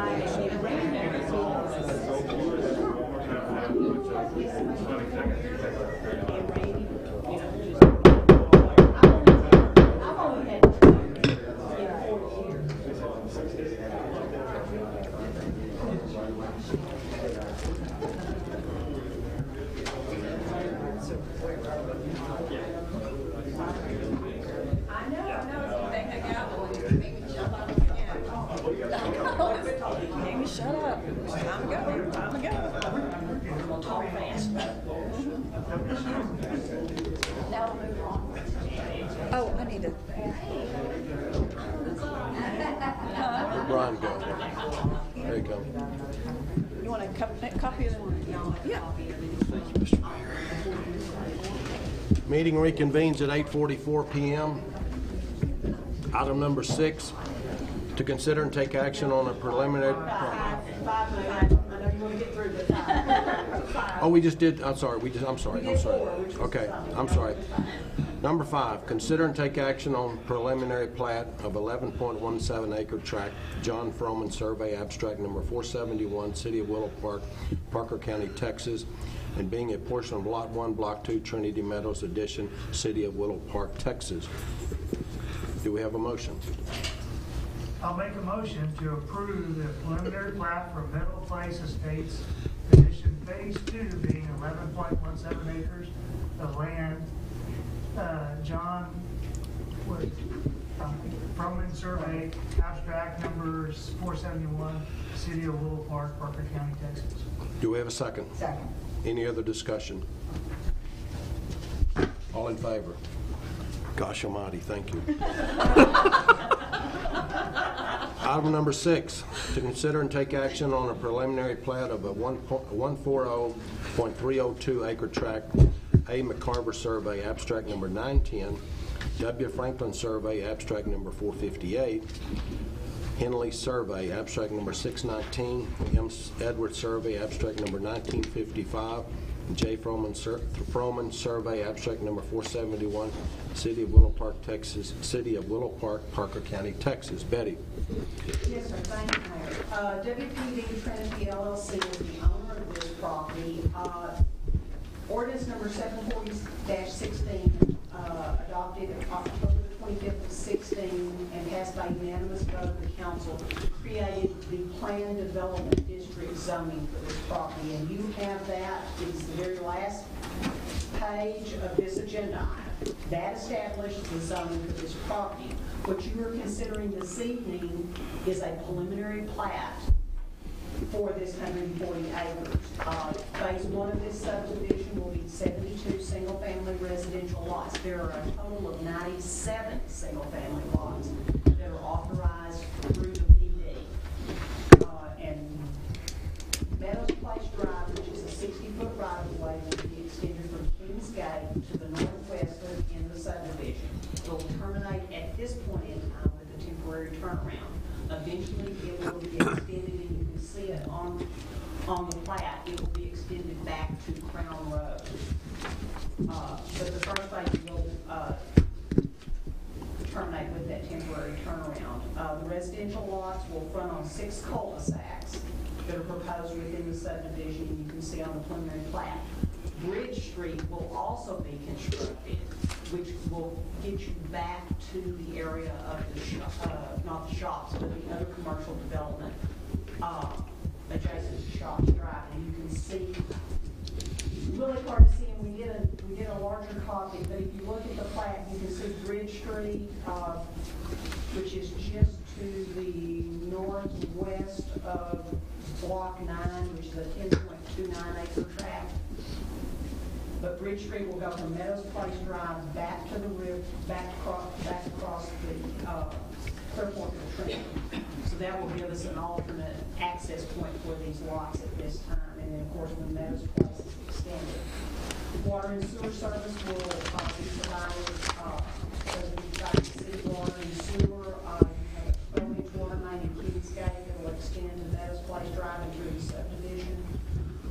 You also will have fire protection in accordance with ISO regulations, and then you will it will be provided with sanitary sewer service by extension of a 10-inch sanitary sewer main at Kingsgate that will extend through the subdivision. This is just the preliminary plat, so you will be getting back a final plat, which will incorporate and be the final plat for the lots that are being proposed at this time, along with that Meadows Place extension, the construction of the cul-de-sacs, and also the construction of Bridge Street. Jordan Bishop, who is the engineer for this project, is here. I included in this the full PD ordinance. If you have any questions regarding that, I have the plat application and the plat. We also did a second drawing, which is actually a larger rendition of the lots that will be final plat, that you're going to final plat on. They do meet the requirements of the PD with regard to size. The cul-de-sacs will meet the requirements of our ordinance on distance. And with that, I'll apply to any questions, or I'm sure Mr. Bishop will be happy to answer. Any questions for Betty? Do we have a motion to accept the preliminary plat of 1.1 of the item number 6? Thank you. Do we have a second? Second. All in favor? Thank you. Item number 7, to consider and take action on a final plat of a replat of Willow Park Business Plaza Addition being 5.45 acres, John Cole Survey, abstract number 218, John Phelps Survey, abstract number 1046, Arid the Heirs of Francisco Sanchez Survey, abstract number 2347, and being a replat of Lot 1, Block 1, Fawcett Addition, City of Willow Park, Parker County, Texas. Betty. Thank you, Mayor. This property carries a commercial I-20 overlay district zoning, and the owner does propose to re-subdivide this single commercial lot into 4 separate lots. The property is located south of the I-20 service road and Willow Drive. There is a 26-foot north-south access easement to be dedicated with this plat, and this is a final plat. So this is the only time you will see it. It will be a recordable document. You have the 26-foot drive that goes through there. You also have an easement on the east side of the property for water and sewer service, and it also serves as an alternate access point. Back to, if you know where Rental 1 is, Rental 1 would be to the east of this property along the service road. The lots will be served by 8-inch water and also 8-inch sanitary sewer service. This does meet the requirements of the city's subdivision ordinance for a final plat. They did include, and you have in your packet, kind of a concept drawing. It is not for approval, it is just concept only for you to see. The final plat of the replat meets the requirements of the ordinance. Staff and the commission both recommend approval. If you have any questions, I would be happy to answer those. Any questions for Betty? Do we have a motion to accept item number 7? I move we accept the final plat as presented. Do we have a second? Second. Any other discussion? All in favor?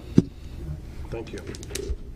Item number 8 is to consider and take action to authorize the city to dedicate an approximately 1.277 acre tract of land to be used as right-of-way for the proposed Crown Point Boulevard.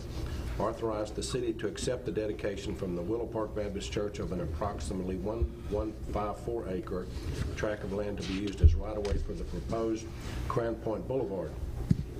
And C, approve an agreement between the city and Willow Park Baptist Church of Texas to exchange 0.77 acre tracts of land adjacent to the proposed Crown Point Boulevard. Do we have a motion? This is the commonly known as the land swap that we had presented with from Chuck Stark at the last council meeting. This is for, and correct me if I'm wrong, Chuck, the alignment for Crown Point extension, and this is to basically, Chuck, you want to? Okay. Show us the Since you asked.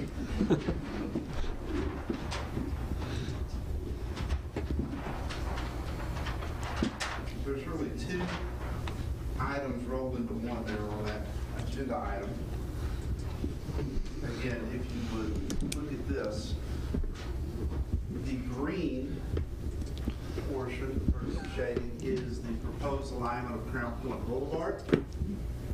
This portion of the right-of-way is owned by Willow Park Baptist Church. This portion of right-of-way is owned by the city of Willow Park. So one of your action items there is to accept the church's dedication of this as public right-of-way, for you as a council to take the action to designate, I don't know if dedicate's the right word since you already own it, but designate it as public right-of-way, execute the documents, file them of record, and so that creates our ability to build this road. And then when we plat this, which is coming in next month, we have a road there. That wasn't very succinct, was it? No, it's Did very it good. make sense? Yep. So, what is the property the church owns? The church owns all this The and all one that we're this. swapping. Okay, that's the second piece, that's the purple pieces. Okay. The city's ownership today is this right here. Okay? That's where your current sewage treatment plant is situated. The proposal on the table is to swap, the city will swap this property to the church in exchange for this property. It's a square foot per square foot swap. It makes them whole here, and it gives y'all a little more frontage here. It's still the total amount of acreage. Okay. Any questions? Thank you, Chuck. Do we have a motion on item number 8?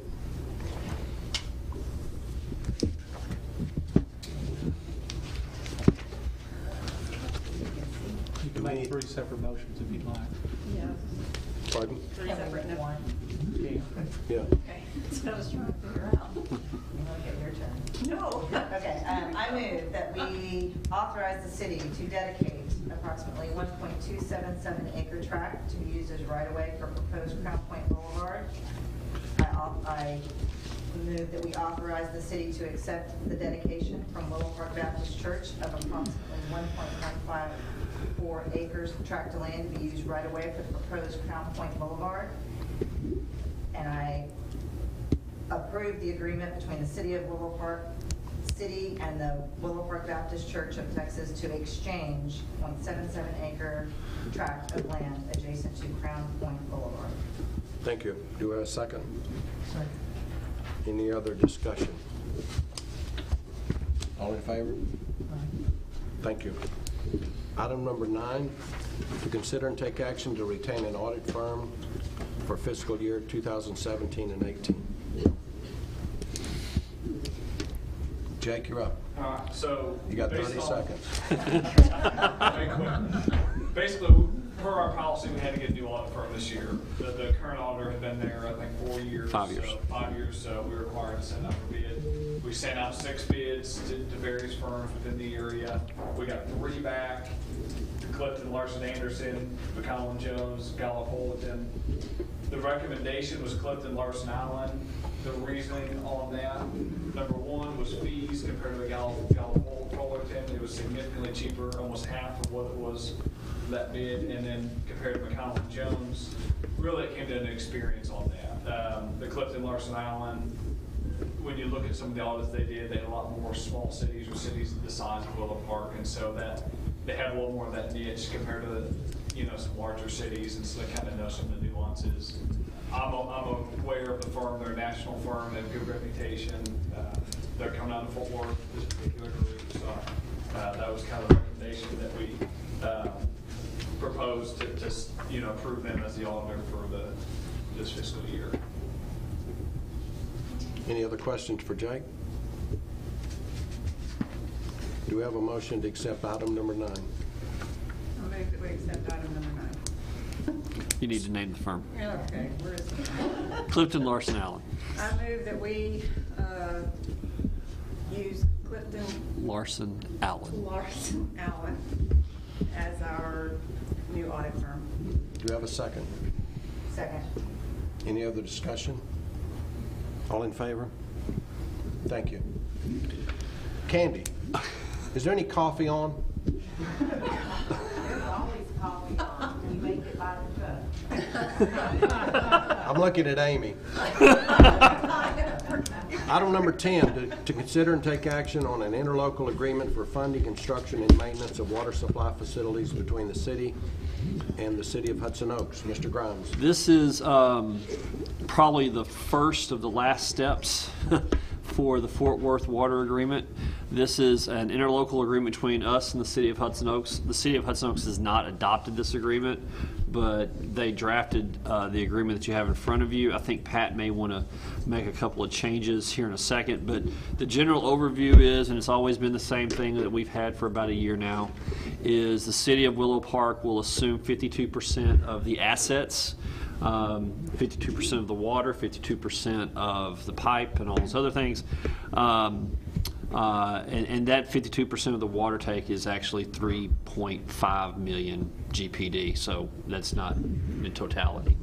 We would also assume 52% of the buy-in costs from Fort Worth, 52% of all the expenses. This project will be funded through the Texas Water Development Board. The way they do their funding and their interest rates, despite everything else going up, their interest rates are still competitive. They're still less than 2%. So anybody out there got less than 2% money, I'll take it. But they will.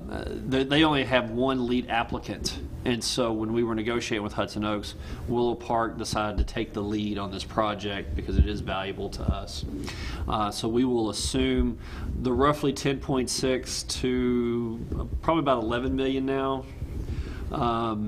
Project. We'll assume 52% of that. Hudson Oaks will assume 48% of that. The holdup in the ILA was never about the ratios or who owned what or whatever. Quite frankly, and I can say this with peace and love because I like the guy, Patrick Lawler was literally trying to figure out how to amortize 48% of a 16-inch pipe. And so that was kind of the big holdup on that end. We were hopeful to get the contract from Hudson Oaks attorney last week. They are not as diligent nor as responsive as our city attorney is. He didn't mean that.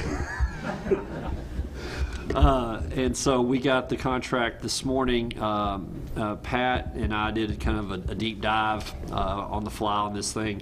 Pat had a provision or two and a revision that we will probably ask you guys to alter in what was presented from Hudson Oaks. Hudson Oaks City Council, if they approve and they agree, they will adopt this at their council meeting. I think they meet towards the end of the month. And then once the ILA is in place between Hudson Oaks and Willow Park, then the city of Fort Worth will act on entering an agreement. That will happen after November 5th. They had to go through condemnation on, is it the Beggs Ranch, Derek? Yes. Yeah. They had to go through a condemnation hearing. That hearing was set, the hearing date set for November the 5th, so Fort Worth can actually enter into an agreement after that. And so the sense of urgency is that we have, the stars have aligned and the dominoes have been set up, and so hopefully this is the first one of the last ones. Do we need to wait till the revisions? Do you want to make those comments right now, Pat? Well, or do you want to... I mean, I think the main thing is that we are basically going to issue debt. The city is at approximately $11 million, and so because cities have immunity from suit, we may be stuck with that $11 million if the other city pull out. I'm not saying Hudson Oaks will, but that's what we have to be prepared for. And so I want to make sure in our agreement we have as much teeth in it as we can get. That being said, we just got to make sure right now it just basically says they don't pass, we can just disconnect them. Obviously that's not very good for our taxpayers because then we'll have to pay the whole $11 million. And so at the end of the day, I want to make sure we have it crystal clear here as much as possible that this is a team effort and they'll pay their 48%. And so that's the big issue that I want to address. A lot of the stuff is there's just a few inconsistencies in references, and again, I got this today. I absorbed it, tried to do it as fast as I could, but I want to make sure that this is the best we can get since we're going to have an $11 million obligation tied to it. So, do we need to table this? My recommendation would be I would like to table this I would like to try to take this up in the next couple of weeks. It would be a very, very quick meeting. We can have a copy of it sent out to you guys in advance. I'd also like to be able to consult with Patrick to make sure that the version they adopt and the version that we adopt are the same. The one thing I would pretty much be persistent upon is that we do this prior to November 5, because I want to have an ILA that everybody agrees upon, but I want, for timing's sake, I'd like to have this in the city of Fort Worth. They're ready to go, and we've been waiting on them. So with the motion I would recommend is that we table this to a future time. We will have time for me and Pat to go over it in greater detail. We put this on the agenda because the initial time frame was I was going to have this on Thursday, and then I was going to have this on Friday, and ultimately we just now got it this morning. Do we have a motion to table item number 2? I move that we table item number 10. Second? Second. All in favor? Thank you. Item number 11, to consider and take action to review and amend the financial investment policy. Okay, I'll make this quick. So basically, we looked at the current policies that were out there, and it's something that Brian has brought to my attention. I don't think they've been renewed in several years. Yeah.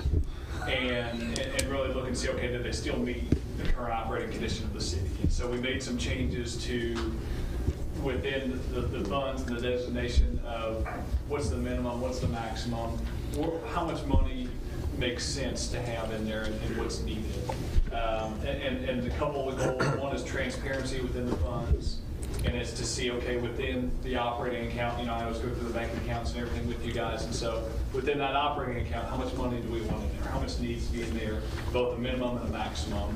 And then your next level is your reserve account. How much do you need to have in the reserve? And then your next level is going to just be the investment account. And those are those textile accounts we look at and to say, okay, in each one of those layers, what's the minimum, what's the maximum, and kind of get the policy updated more in line with where we're at now. So that's what we went through today.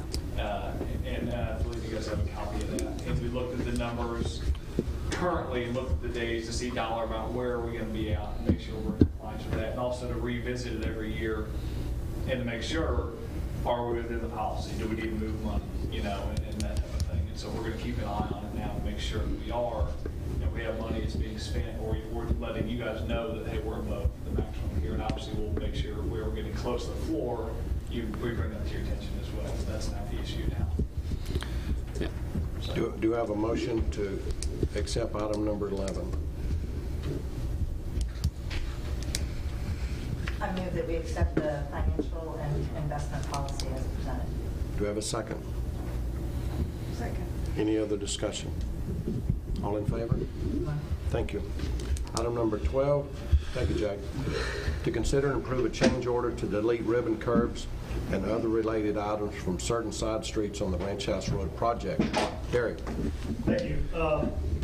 So the construction plans that were created for the street project, which included the side streets, Fairway Drive, Navajo Trail, Cherokee Court, and Spanish Oak, included flat curb along the edges of the road.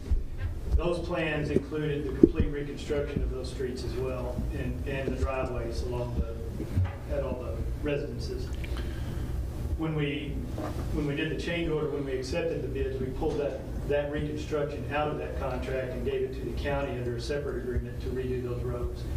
They're not going to completely rebuild those roads the way we had originally intended. They're going to mill it down, put 2 inches of hot mix on it. They're not going to redo the driveways. They're not going to change the general dimensions of the road. They'll be the same width. Well, the roads, as they are currently, most of them they're different elevations from side to side.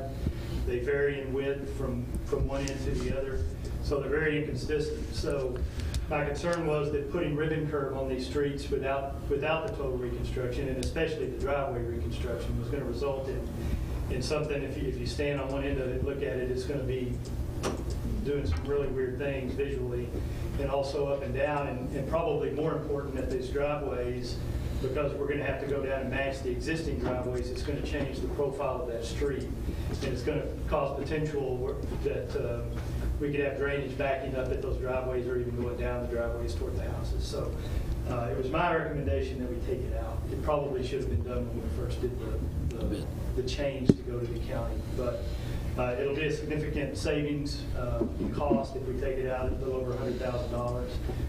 And I think if you didn't, you would run the risk of some pretty unhappy residents just because of the visual impact of it. So it'll provide some additional money that might be used to pay some additional street, especially in the areas where we're cutting off, on Fairway Drive in particular, where we're cutting off just at an arbitrary location. We could continue on and pick up most of the rest, if not all of the rest of the streets. I think we could probably do all of Fairway. Very likely. Yeah. Okay, do we have a motion for item number 12? I move to approve the change order to delete the ribbon, curbs, and other related items on the Branch House Road project. Do we have a second? Second. Any other discussion? Just a quick question. Is that going to impact any kind of drainage study that you've been doing, or? The ribbon curb, flat curb has no drainage impact at all. It's not like a raised curb that would carry water. But the county hasn't put in any ribbon curb in yet? No. Okay. I'm sorry. And the ribbon curbing, it was my understanding, like, it was gonna cause more drainage problems than it would mitigate. And that Right, fairway is without the- already a mess. Right, without the other construction on the driveways and so forth, then I think The ribbon curb would have stopped at an arbitrary point. Right. And I can't foresee us actually doing ribbon curb for the remainder of Fairway. And I don't want to say an absolute, but I'd be hard pressed to come to you guys to approve ribbon curb. It's more decorative than it is structural. I mean, and it's you can go down Lori Lane and you can kind of sort of see where that was probably a good idea 20 years ago, but it's past its shelf life. Oh, I just didn't know if it was taken into account when the drainage study. Yeah. As it being there. The point is that it was going to stop at an arbitrary point, and then for road maintenance on Fairway continuing, it would look aesthetically pleasing for sure, but it'd cause a number of other issues. Drainage is essentially exactly as it is now. Yeah. We weren't looking to alleviate either way, drainage there would be no problems. change to Right. Yeah. We have a motion. Do we have a second? Do we have Yeah. a second? Yeah, we got All a in motion. favor? Thank you. Item number 13, to consider and take action on MOU with TxDOT. This was requested by the mayor a number of months ago, and we are just now getting around to it. And this is a memorandum of understanding. It's a typical. I sent this the day I got this. I sent it to Norm, and Norm replied back, standard issue MOU with TxDOT. What this will do is allow us to do maintenance along the I-20 frontage road. So if we want to do an additional mowing, we can. Now it's on our dime and not TxDOT's. If we want to do cleaning under the I-20 over at Ranch House, if we want to sweep that up, clean that up, we will now have the ability to do that. Without this in place, we are just subject to whenever TxDOT wants to come out there and clean it up. But won't they reimburse us? So the way it works is if they budget, say there's 5 mowings in a year. If they budget for 3, they pay us for 3. And then we pay for the other 2.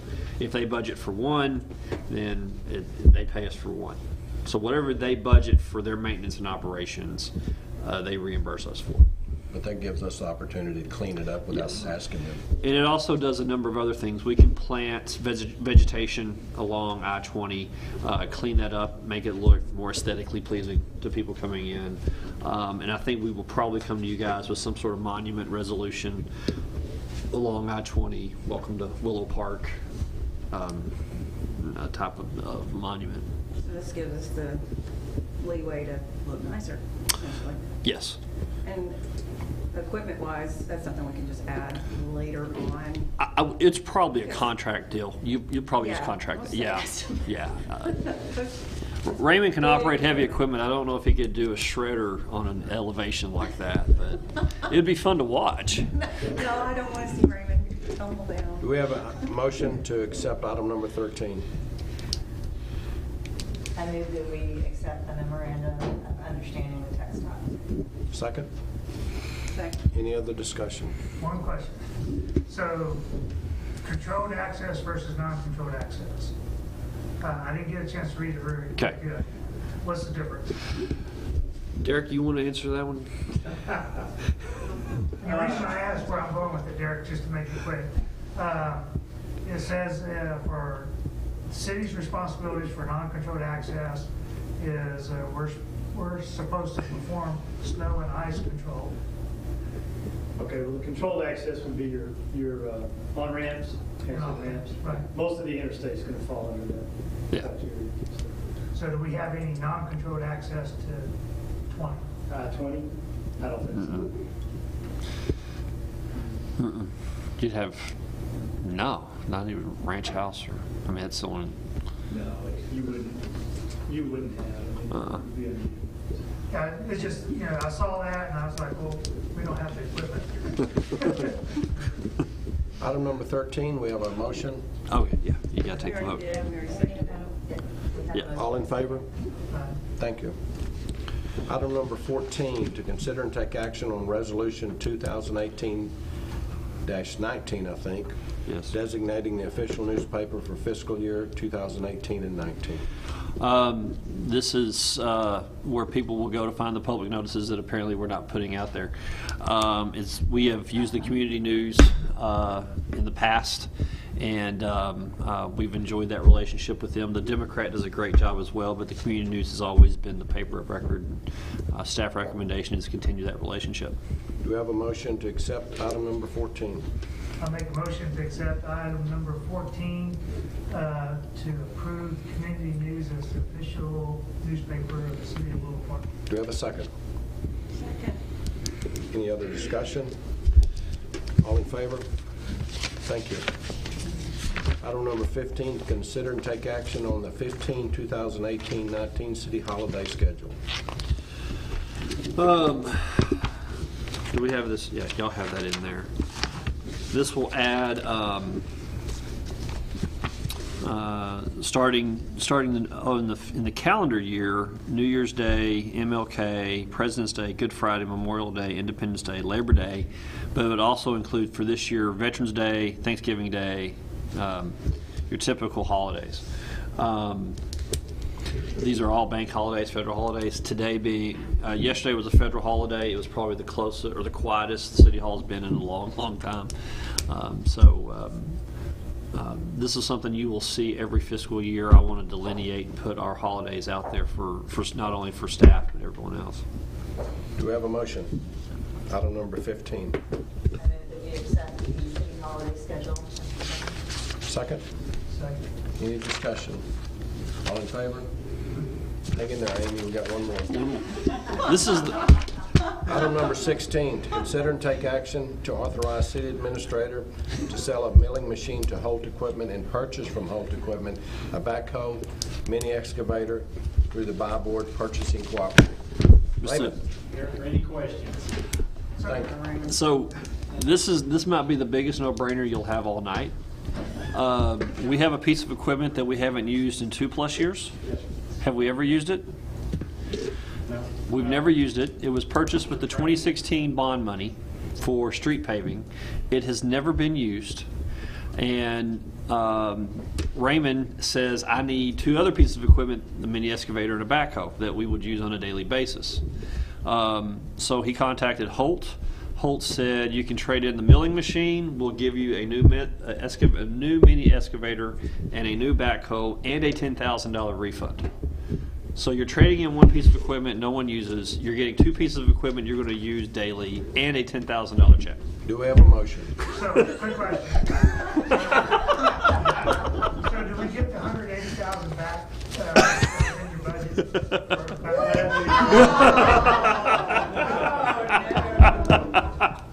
Do we have a motion? Wow. I move that we accept resolution number 2018-11 to authorize the selling of the milling machine and purchase of equipment from Holt Equipment. Do we have a second? Second. All in favor? Thank you. That concludes our meeting. I think City Manager will mention the service for Councilman Hogue this week. The celebration of life for Mayor Pro Tem Hogue will be at 2 o'clock on Saturday at Trinity Bible Church. The city, we're trying to organize an honor guard or a color guard. Interment will be at College Station and Aggie to the end. I can tell you that his death took everybody by surprise. I think we were all genuinely shocked when we got the phone calls on Saturday. I spoke with Norm's family daily since the death. They are doing well. They're holding up. They're very strong in their faith, and but just keep that family in your prayers. It's a very, very traumatic thing for them. But the city of Willow Park will do whatever we can to help that family out. And it's Saturday? Saturday, 2 o'clock, Trinity Bible Church. Okay. Any other questions? Do we have a motion to adjourn? I will make a motion to adjourn. One question. I seconded it wholeheartedly. Do we have a second? I seconded it wholeheartedly. I'm turning in for overtime. I need a vote. We had to take a vote, everybody. If that doesn't. All in favor? If anybody questions that, this gavel's going out. I agree with you. Thanks, Pat. Congratulations. No. I estimated it was midnight. You did great. If you'd been here